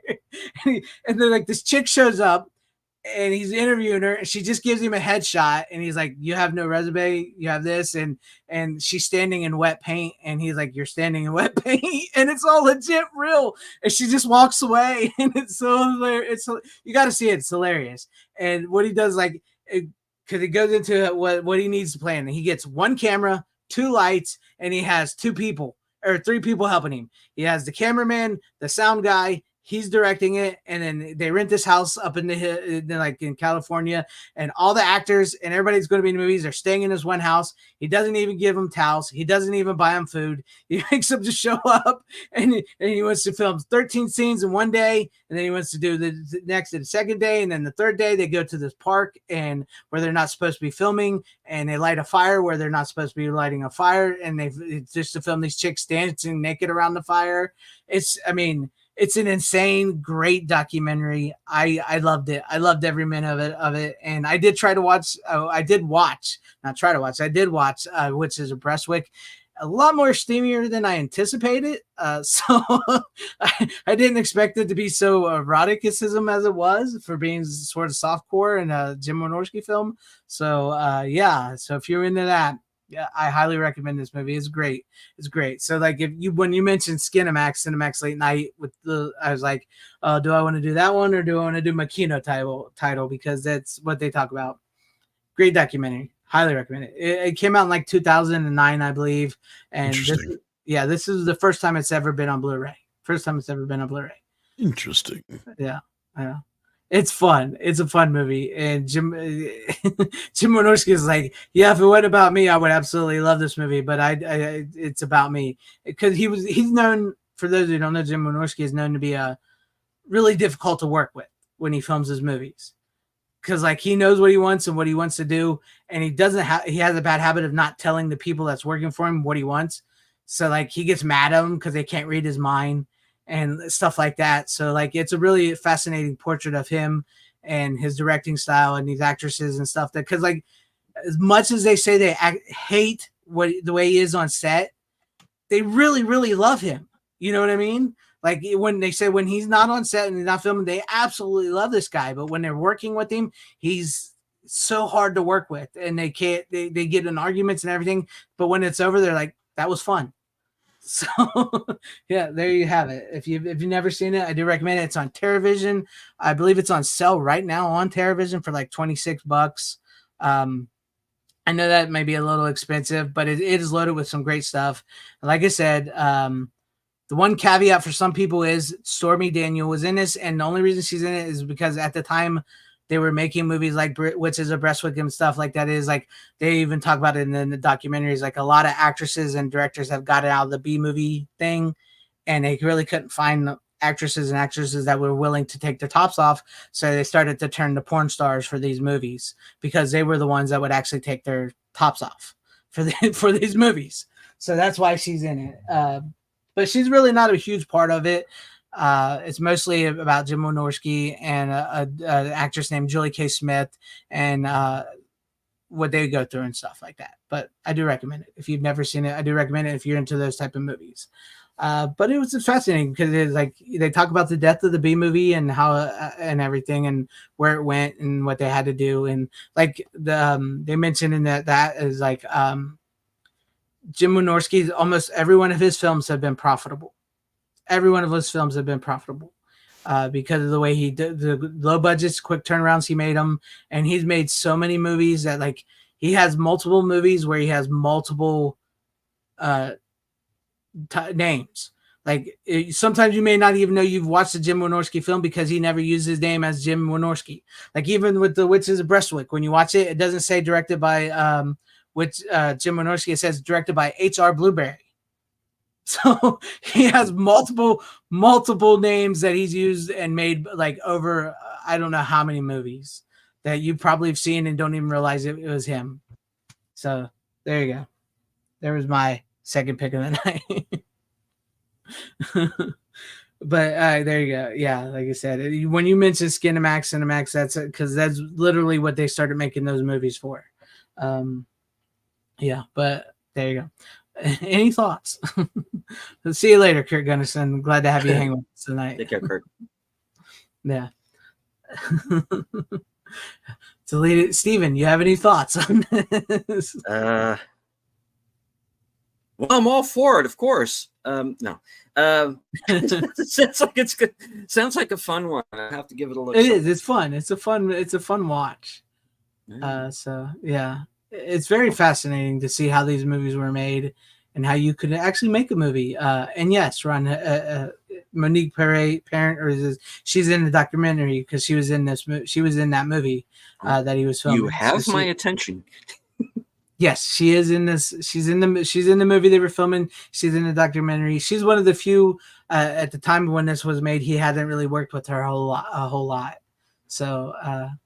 But the best line in it is you gotta see this because you gotta see how Jim acts because like this he literally says it's going to be 3 days, nothing but hot chicks with big tits. That's what he says. And like you can see like there's this one scene he's filming and yeah, he's not lying. There's one scene where he's filming with the actress Julie K. Smith. He's filming it. He's sitting down by the bed, right? He's just sitting there with his arm on the bed, and she's coming in. She pops off her top. She's on the bed. Her boobs are hanging out. And the camera, the director of the documentary pans over to his face, and he's looking right at her, and he sees the camera looking at him, and he turns his head, and he smiles. So, like, there you go. There you go. So that's what you're in for, because you can see how it was done. But yeah, there you go. I do recommend it. It's great. It's a great film. It's a great documentary. It's funny. It's so funny. But it was cool. I thought it was cool. I did review, and I thought it was cool that Mr. Wynorski left a comment on my video. So that was cool. I like that. Yeah. So yeah. All right. Let's go to you, Steven. What do you got first? What's your next? I guess your final pick of the night. All right. I will avenge you, father. I will save you, mother. I will kill you, Fjolnir. The Northman. The Northman. I've still not seen that one. It is basically Conan meets Hamlet. That's what It I heard. is. Viking Conan meets Hamlet. Yeah. And it was actually a lot better than I expected it to be, because a lot of people were like, oh, it's so boring. It's so boring. It's so boring. I don't know what movie they watched. I found it to be, I agree with Steven. It's a very high-class Conan, basically. Yeah. That's cool. Yeah, I still haven't got a chance to see it. Well, it is great on 4K, man. And Robert Eggers is a director who is, I think, is probably going to end up being very hit and miss with me. I love The Northman. I think it's his best movie. I like The Witch. I didn't like The Lighthouse so much. I actually like The Lighthouse. I hated The Witch. Yeah, I know. Yeah, we're that's where we kind of differ. I took a lady friend to the Well, that was your mistake, to taking her to see The Lighthouse. That's not a lady movie. That's not a lady-friendly movie. She said, "We'll go see whatever you want to go see." Don't say that to me. You know, and yeah, she was not a fan either. I think she was done with the mermaid vagina. I think she wanted to leave. Which I didn't blame her for. Yeah. I liked it because it was very much an Edgar Allan Poe story, and I love Edgar. It is, yeah. In retrospect, yeah, thinking it. No. I do like how that was shot, though. Yeah, it looks good. But going back to the Northman has. Yeah. Well, I mean, hey, he's on a revenge mission, and I'm good for that. And you know, it kind of goes a little sideways on him, because he finds out some things about his parents along the way that he didn't know, and it kind of makes him rethink some things. But it's an interesting film, and I think one of the things that might have hurt it was the marketing, because the marketing was pretty much, this is a full-on action movie. And even though it does have some really great action in it, it's not about the action, and that's the thing. But I dug it. It looks great. It is the story that it is the Viking legend that inspired Hamlet. So I like it from that angle. Because it's the interesting thing is it appeals to the two sides of me. The side of me that is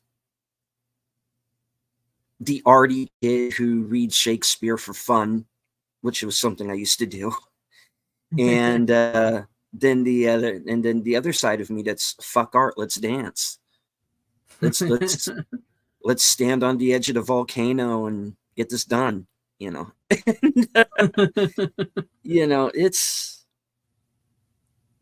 I dig it a lot for a lot. It's one of those movies where I can just put it on and just get sucked in right away. And I have to see it from beginning to end, you know. Yeah. and so few movies do that these days. So it's quite an achievement. I'm looking forward to his Nosferatu. Yeah, that's what Brian Barth is. I'm Yeah. cautiously optimistic. Yeah, so am I. Yeah, I'm looking forward to it. And another movie that would kind of relate to that with Willem Dafoe is Shadow of the Vampire.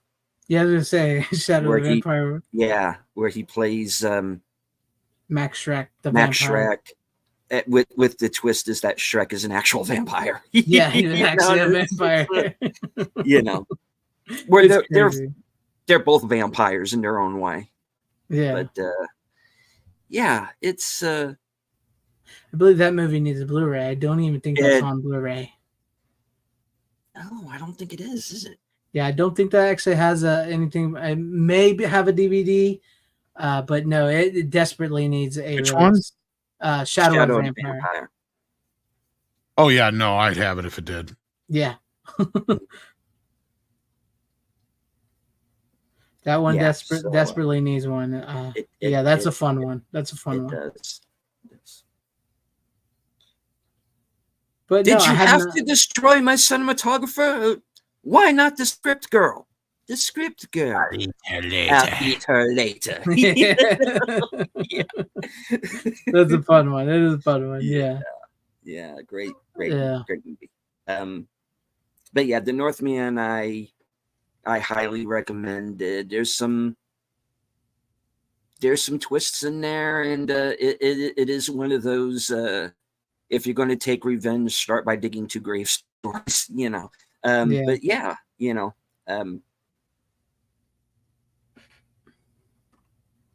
that's cool. It's well shot. The action's great. Everybody's just bang on performance wise. We mentioned Furiosa earlier. Anya Taylor-Joy's in this movie. The Northman. Yeah. I'm recommending it. All right, cool. I didn't know Tom had seen it like that, so I'm interested to see it. I think you're interested, right, Tom? You're interested in this route too? Oh yeah. In fact, John Malkovich will play into my next pick. Ooh, interesting. Nice. Yeah, I was just thinking about Shadow of the Vampire the other day, and I was like, that really needs a Blu-ray. I haven't seen that in years. I want to see, I want a good one. Does she show her butt in that movie? Because she is hot. She is hot. Yeah, she does actually.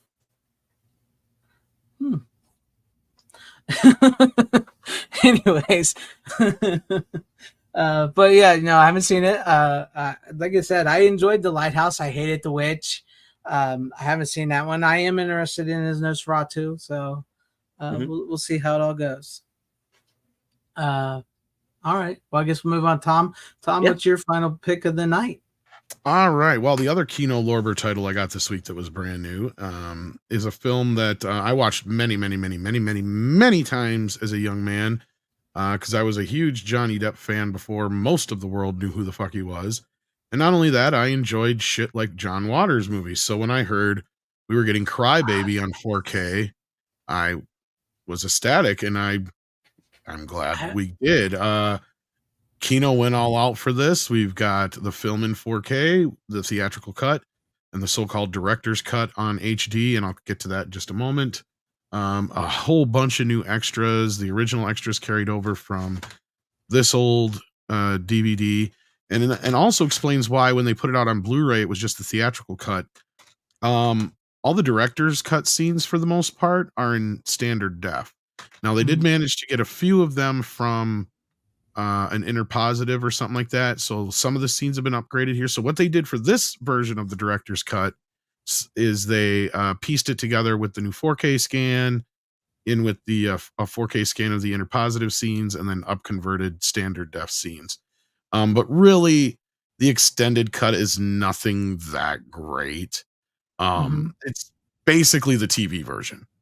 So like, the stuff they added to pad out the TV version is all it is. There's like a one extra song in it, and a few other little minor things here and there, but nothing to really write home about. Stuff that kind of slows the movie down anyway. Nothing that should have been like, oh my god, why did they leave that out of the movie? Yeah, You know, yeah, yeah, no, like the 4K theatrical cut works just fine. The only other big difference I would say is the actual get all 3 F words in the director's cut as opposed to just the one F word in the standard cut. But yeah, no, this was I think it still is to this day John Waters' only PG-13 rated film, I think. Because I think all of his Yeah, I other think films have so. been rated R, unrated in general, Yeah, and I think you're right.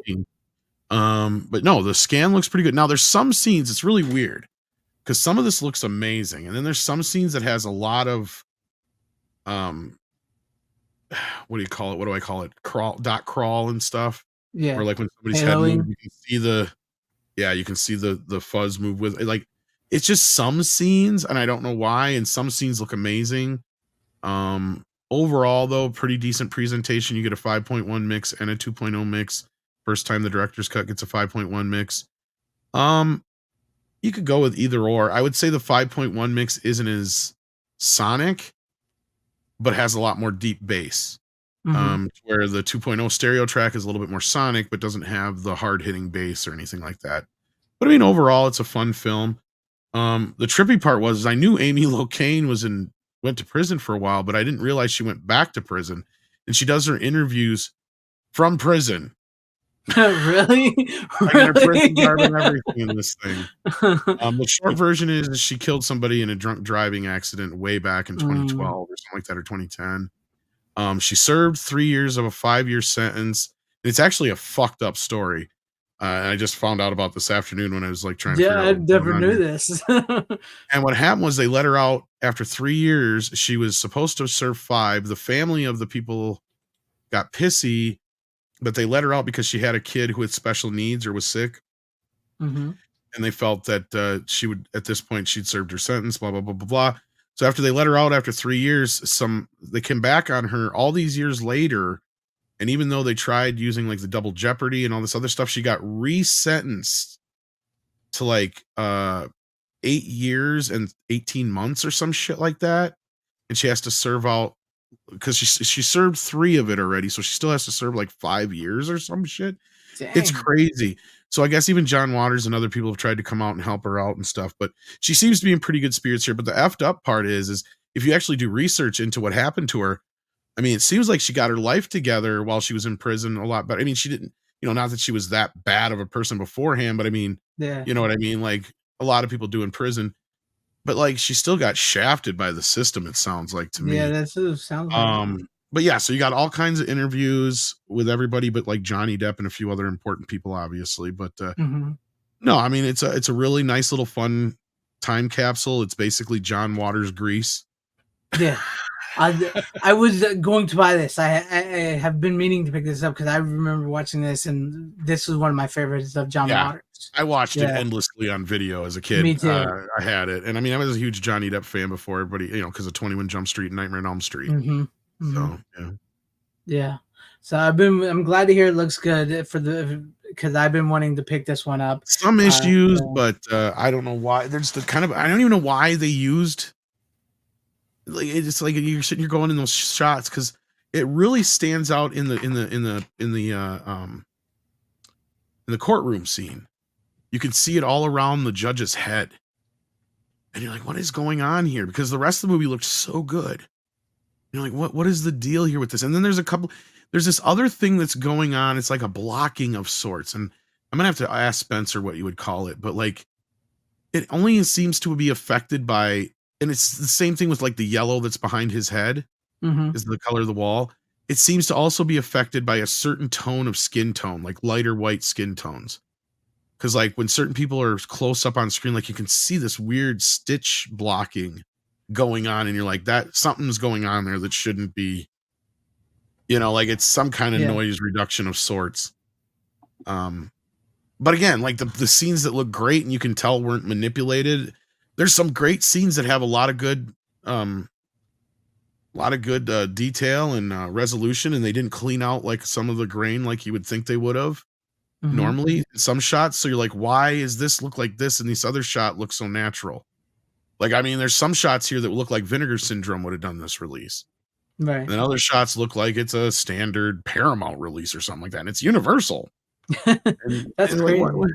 what's going on here with this? So yeah, that's the only anomalies I noticed. And I'm curious if that damned idealistic fool Crusader is even a fan, because I'll definitely want to hear what he says about Yeah, it. you have to. Yeah. But yeah, that's pretty much all I have to say. There's not much more I can say than that. I can recommend it. I gotta get it. I gotta get that one now. I gotta get that and Bad Lieutenant. Maybe I'll hit up that Barnes and Noble sale, see if they have it on there, because I know Brian Barnes just said he got Bad Lieutenant and 2 other movies for $60 on 4K. Or not Brian Barnes, Victor Fontaine said it on the chat. But no, I'm gonna get that. I've been meaning to pick that one up. I knew that was out, and I noticed that a couple of the places were saying it was being delayed. Kino title, as always, being delayed. So I never picked it up. That was always one of my favorite. I like much like you. I knew Johnny Depp way before anybody else knew Johnny Depp. I remember watching Crybaby and just like absolutely loving the movie. I was a huge fan of it. So yeah, I'm looking forward to getting that on 4K. I'm very looking forward to getting that on 4K. So 1 hour later, there's not much else I could say. Tom from 6. What's up, 6? Glad to have you here. I loved it. I do. I love the movie. How would you describe Johnny Depp's career before Pirates?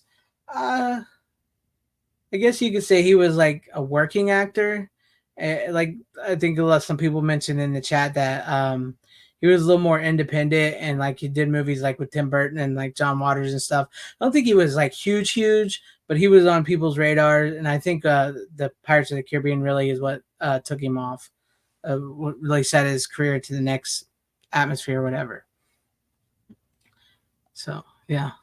But you know, it's funny that you bring up Crybaby, because sort of that Papadopoulos sort of has a connection there, because Jim Wynorski was the first person to cast Tracy Lords in an actual movie, Not of This Earth. He was a remake of Roger Corman's Not of This Earth.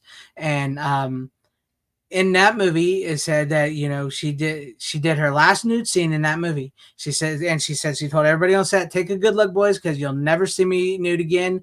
And she never did another nude scene after that. And they show pictures of her from being in Crybaby, because they said she went on to have a career, like a character actor's career in Hollywood, and Crybaby was one of those movies that they should. Yeah, so that's a little bit of a connection there.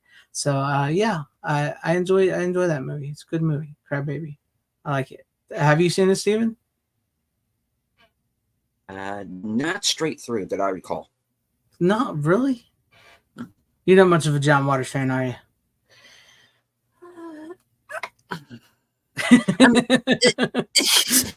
I've seen a couple of his movies. He's an acquired taste, and I haven't seen enough of his movies to really kind of judge. It's like I've seen the movies that have like tried to parody his style. Yeah. So, yeah. Yeah. It's good because it's got a good soundtrack too. I mean, I get it; he's not for everybody, but I know, yeah, his more accessible movies are definitely Crybaby or Serial Mom. Those are some of his more accessible movies to the audiences. So. Oh yeah, I forgot that. I all the years that I watched this movie, never realized John Malkovich. Not John Malkovich. What's his face? We said him earlier, who played the vampire, and Willem Dafoe. Willem Dafoe is in this movie. Is he? I don't remember that either. He plays the chief guard at the jail. Oh, really? Yeah. I was like, holy shit, is that Willem Dafoe? Because he's young. Yeah. Yeah, it's Willem Dafoe. Sure as shit. I'm like, I figure. In all the years I've seen this movie over and over. As you see, I've got both the DVD and the Blu-ray. It's not like I haven't had this movie over the years. I had the VHS.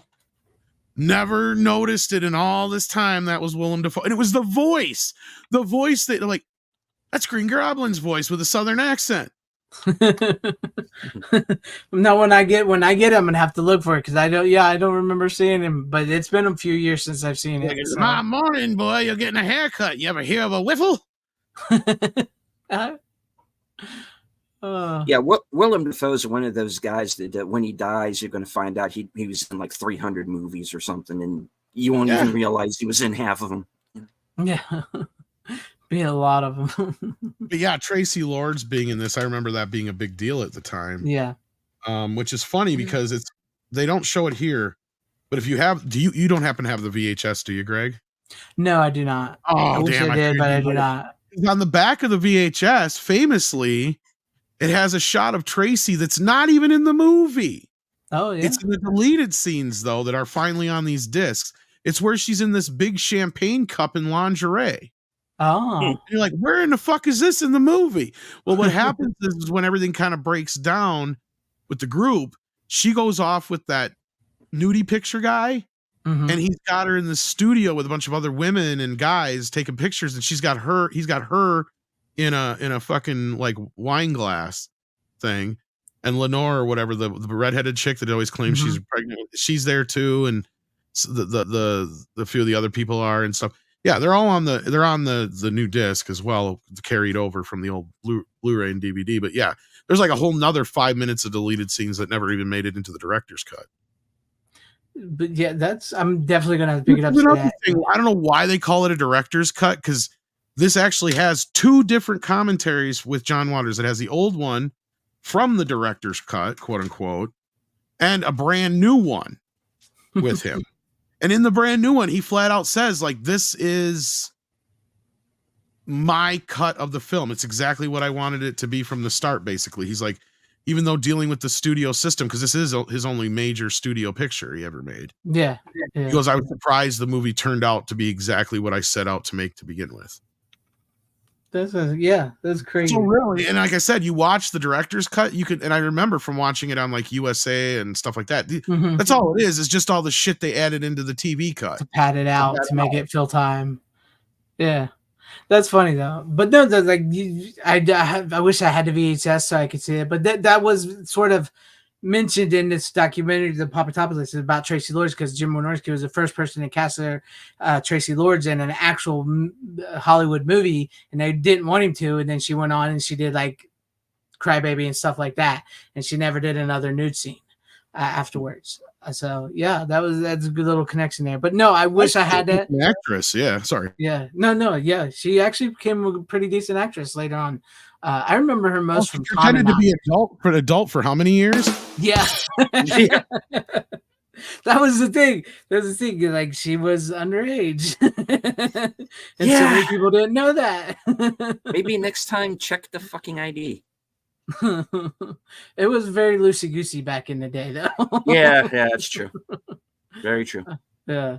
And good night, Bryant Barth. Yeah, good night, Brian Barnes. Thanks, Rangers. But no, I'm definitely going to have to pick up if it's on that sale for Barnes & Noble sale, because I haven't gone through it. I just saw the sale was on. I haven't gone through the sale. I'll probably pick it up. If it's only $20, I'll probably get it, because that I really, really, really do enjoy that movie. I really do. I don't know if was Serial Mom a studio film. I know it was one of his more accessible films. No, I think that was Trimark or something like that, if I remember right. Which would be a mini major best, yeah. Like more of an independent style, but I mean, not he worked quite at independent. New Line, and I mean, you could make that as an argument, but he didn't even consider New Line a major studio when he worked with, like, because that was the thing, is he had done, this was his first, he even took like Rachel Talalay and a few other people from New Line with him to work on this movie, and that's why she didn't work on Nightmare 5. Mm. Her and her husband Rupert Harvey went over to work on, and that's another name you'll know from Critters and shit. But I think Rupert Harvey, I think, is her. Yeah, I believe that's his name, Rupert Harvey. Yeah. And you was talking about how she was selling that poster too, because I was thinking about about that poster. Did I tell you about that? Yeah, I bid on some of those, even though I know what the money's going for. I don't agree with, but yeah. Yeah. That's what I said. I had not seen Book of Love in years, and I was looking for it, and I found the DVD was out of print, and I was like, I can't pay that much money for a DVD. So Tim, I think she did a couple of them, but not many, if I remember right. But that was still at the end of that, and then she moved because that was the thing. As soon as she became an adult, I mean, she was already in her 20s, I think, when she did Crybaby. yeah. Matter of fact, let's look this up. So, and when was Crybaby? It was released in like 1990. 1990. Yeah.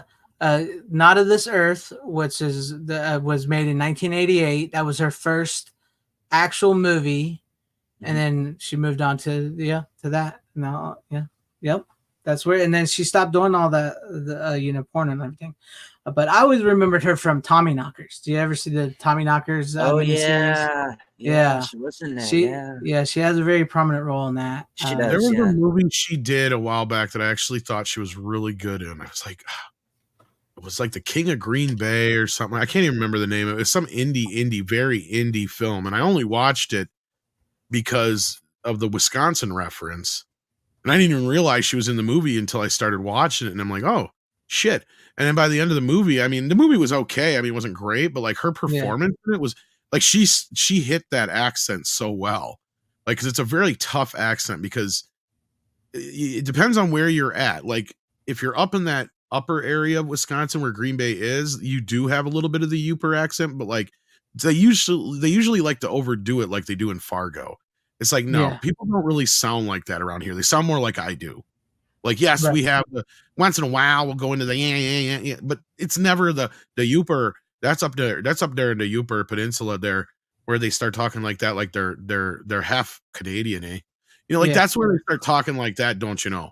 Like, yeah, I mean, my aunts and stuff, I have some of them kind of once in a while will dive into a little bit of that accent, but she did it brilliantly, and I'm just like, wow, you would think she was almost from Wisconsin. And that's the only reason I remember that movie. I don't remember hardly anything else about it. I can't even remember the name of it. That's how, like, whatever it was, but it was like I just remember her performance in it. Yeah. Well, hey, sometimes people turn their careers around and become really good actresses and actors. But yeah, I want to pick up Crybaby. I think I'm gonna probably hit that sale and pick that up. Only technically, I think she started doing Prawn when she was like 15 or 16. I want to say, I can't remember exactly. Yeah, she was around that age or something like that. But yeah, so I mean, and she did it for a while, and then she got busted, and I mean, she got in trouble for all that because that was one of the things that John Waters loved to do. Well, what's even better is Patty Hearst plays her fucking mom. Yeah. Perfect casting. Right? And she is so fucking perfect. And like, yeah, and that's the thing John Waters always said. It was kind of a funny deal that, and I knew that he said this before I even knew about the whole Amy Locane thing. He's like, it's almost like a prerequisite that you've had to have been in jail to be in one of my movies.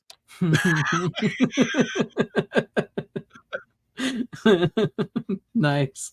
And I think at the time that was kind of the thing because Amy was probably the only one who hadn't been in jail yet. Yeah, at that time. You know? Even Johnny had gone at least a couple times for fucking some like people up at bars and shit. Like, you got to remember that was when he was in his wild drug days and shit too. Yeah. Cool. And then of course John Waters always made the joke that Johnny came to him and said he was tired of being a teen idol, so he made the ultimate teen idol in this movie. Yeah. But hey, it's a good one. All right. Well, I guess we'll move on to my final pick of the night. It is Aquino Lorber. I just want to say one other weird thing about Crybaby, which is weird, is that both stars, or most of the stars, can actually sing. You even have Iggy Pop in the movie, for fuck's sake. But for some reason, they've got everybody overdubbed. Really? Right? Like, yeah, Johnny can sing. Amy, I guess, has an amazing fucking voice. But all of their parts are like they're just lip syncing to playback or whatever. So, yeah. Maybe that was by design or something. I think that's what Waters was trying to do, was kind of the old Hollywood kind of thing to it. Mm-hmm. So like again, it is probably his best film in a lot of ways for a lot of reasons that you wouldn't think, because it is kind of his most okay, I'm actually making a movie Mm-hmm. kind of thing, unlike the rest of his movies are barely movies. Like they're more like experiments in just how long you can get the audience to stay with you. This actually has a beginning, middle, and end, character development. It's not a weird, goofy character study like Pink Flamingos or anything like that. Yeah. You know, I mean, this and Hairspray are probably his two most mainstream and best films at the end of the day. So, Right. Yeah. and of course, Hairspray is the reason this movie exists. I mean, let's be real. Mm-hmm. That was one that took it off. All right. Well, move on to my final Kino Lorber 4K pick of the night. I want to take his face off. Finally watched Face Off on 4K, starring Nicolas Cage and John Travolta. It looks pretty good. It looks pretty good on it. It doesn't look too bad at all. But yeah, I can recommend it. I think we've talked about it lots of time on here. But if you've seen it, you've seen it. It's directed by John Woo, the classic over-the-top John Travolta chewing up scenery, Nicolas Cage chewing up scenery, but with an absurd premise where they switch faces. I forgot some of the stuff in it was so good. I loved when Nicolas Cage woke up just out of the blue. I was freaking cold after he took his face off, and he just like starts screaming. He's touching his face, and he pulls the blood off, and he's rubbing it on his hands, and it's just cracked me up because it's like one of the worst criminals in the history of this film, and one of the worst criminals in the history of the FBI agency that they track down. They just leave him alone in this coma in this FBI experimental facility where they do switch faces and everything.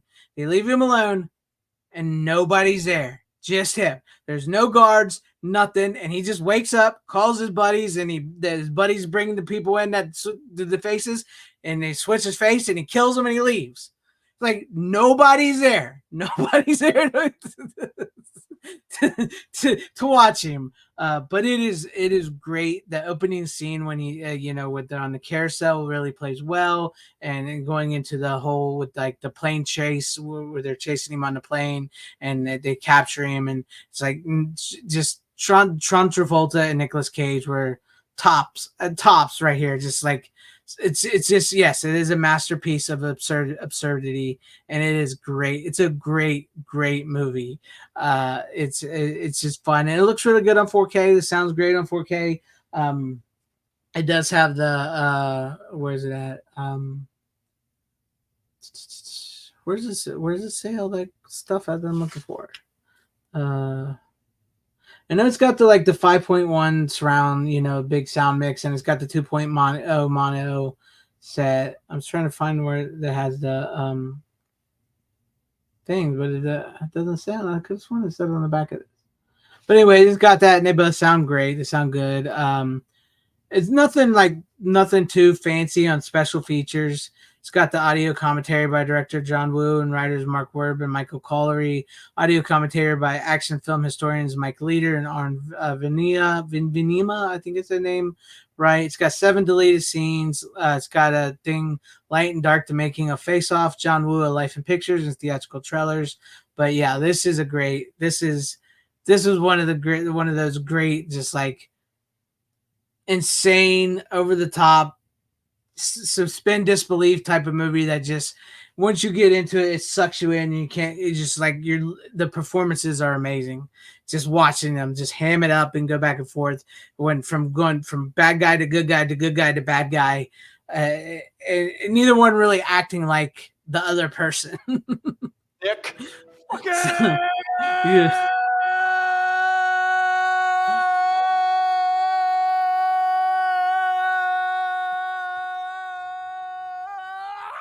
Whoa, Cage! It's a little over the top, Nick. It's so funny because I was trying to watch it this time to see if they actually try to mimic each other. Nick Cage sort of does a little bit like the whole Not John really, Travolta. though. He does a little bit like the mimicking, like like the sadness that John Travolta has in the, how he's like a hard ass. But other than that, no, neither one of them try to act like Wasn't each this other at movie all. written for Sly and Schwarzenegger, if I remember originally? You Yeah. guys said that, yeah. And I could not see Stallone and Schwarzenegger doing this. It's got to be Travolta and Cage. It's got to be. It's just so perfect with them two. The performances In a are way, amazing. yeah. Like in hindsight, you're like at first you're just like, huh? But like Yeah. they're two such hammy, over the top actors that it works. Yes. And it's just like they're both trying to one up each other on absurdity. Exactly. Like It plays they so well. even know how absurd this is. Like I remember seeing this at the time it came out in theaters, and I'm like, the premise is so fucking absurd that you almost have to do this tongue in cheek or it's not going to work. Yeah. And both of them knew what movie they were in. They knew it and they played it well. I mean, like the whole scene when they're switched and Travolta comes and meets Cage's character where they've switched now in prison. And he's just like, "Ooh, wee, you good looking, you hot." And it's like looking in a mirror, but not. And they're just like both of them are going back and forth. And he's like, "Die, die." It's just so insane. I loved it. It was perfect. I don't like your toupee. Yeah. What do you mean? Uh-huh. It ain't no toupee. It's fake. That's fake news. Fake news. Not fake Ain't hair. bald. Ain't bald. We all know you've been bald since 1978. Are you kidding? You've been bald since 1986. So Yeah. like, what the fuck? I still let it go naturally. I got layers of toupees. And and his haircut in that is so stupid. Nicolas Cage's, he's got like this really short bangs in the top of his head. It's insane. I love it. I love it. It's like any height thing is neglectable. Nobody will really notice. We'll trim off your love handles, and we'll give you the haircut. It's like really, really. And it works. And then like how do they add the fat and stuff to make Travolta look like anyways. And then I love the cameo by Joe Bob Briggs in the prison when they're doing the electric shock therapy to him. That's great. But it's fun. It's fun. And I still want to know how he got back to Washington or wherever they're from. When he escapes the prison and he jumps off the top of the prison into the water, and the next thing you know, he's there. So how did he get there? Other than possibly the boat that's off to the edge there that they show randomly. That's the only way I can figure it out. That's the only way. Yeah. That's the only way. But then again, you would think, well, that's clearly a prison, so that's got to be a prison boat. You would think maybe that would be a boat in disguise, but who knows? It's just a fun, over the top, great movie. The Golden Guns still play. Them two just, and I did notice something now with this 4K because the 4K does look pretty good. Travolta used way more stunt doubles than Nicolas Cage. I'll tell you that much right now. Yeah. Because you can say with the clarity of this, tell. With the clarity of this 4K, you can tell when their stunt doubles show up. Travolta used way more stunt doubles than Nicolas Cage. A lot of the stunts they did, Nicolas Cage is pretty much doing those stunts, and for the most part in some of the scenes. Yeah, but when it's their stunt doubles, you can clearly tell it's their stunt doubles. And pretty much the whole ending scene when they're on the boat fighting is all stunt doubles. It's neither one of them unless they go to a close-up face shot, and you can tell. But it's a fun movie. It's great. It's great. I'm kind of curious to see how they're going to do the sequel or whatever, because I heard they're both coming back. I just don't think it needed a sequel. I'd be anxious to see how they even plan on topping this movie. It's just I don't see it. I don't see it. We'll see. Yeah. Do we know who's directing it or anything? I believe last I heard is the guy that's done the new Godzilla Kong movies. What's his name? Tom, you remember? You know his name? Wingard? Yeah, Wingard. I think that's who it is. Okay. I think he's the one directing it. And he came out and said, "No, this is not a reboot. This is not a reboot or a remake." That's what he said. And then the last I heard, Travolta and Cage are coming back. So I like the indie stuff he's done better than the big budget, but the Guest is amazing. We'll see. Yeah, I've heard. Again, another one I need to see. But the Guest is great. Great movie. I've tried to stay away from trailers, spoilers, anything for that movie because I don't want to blow up because I've heard so many good things. But yeah, well, it's like I always say, you know, for every movie I have seen, there's like a dozen that I haven't, and you would be surprised by which ones. Yeah. Yeah. Yeah, I will see the Third Man before I die. Damn it! You better. Or the last 20 minutes of Kronos that I keep missing.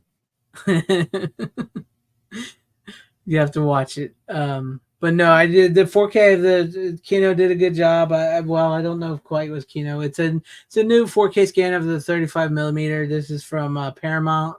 So I don't know if Paramount did it or Kino did it. But it doesn't look too bad. I think it was Paramount. If it was Paramount, it's one of the better Paramount. It's not. I can't say it's nothing to write home about, but it doesn't look too bad. It doesn't really look DNR'd that much. There's still grain in it here and there. So yeah, it doesn't look too bad. It's not one of the worst, or not one of the best 4Ks I've seen, but it's definitely not one of the worst Paramount. If they did it. But yeah, it's pretty good. It's a pretty good 4K. I'm glad to have it. It's better than the old Blu-ray. I'll tell you that much. But yeah, that was my final pick of the night. Here you guys have it. I hope we gave you guys a good show tonight. I hope you enjoyed the picks. Any final words from anybody before we close it out? All right. Well, I guess I'll go out with my normal closer. I would like to thank everybody in the chat for joining us tonight. Anybody who might have been lurking in the background, there's always one or two. You don't have to engage with the chat, just as long as you enjoyed the show. Leave a like, share out the stream, subscribe to everybody's channels, of course. Yes, sir. And as I always say at the end of all of my shows, from HQ and all points north, south, east, west, and beyond, good night, take care, stay strong. As Eric 13 would say, watch more fucking film because this is how we win. There you go. Yeah, well, there you go. Thank you, Tom. Thank you, Steven. Thank you, everybody in the chat, everybody at home watching. Appreciate you guys and hanging with us and enjoying some physical media. As always, you don't have to go home, but you can't stay here. How you doing? Bitches leave.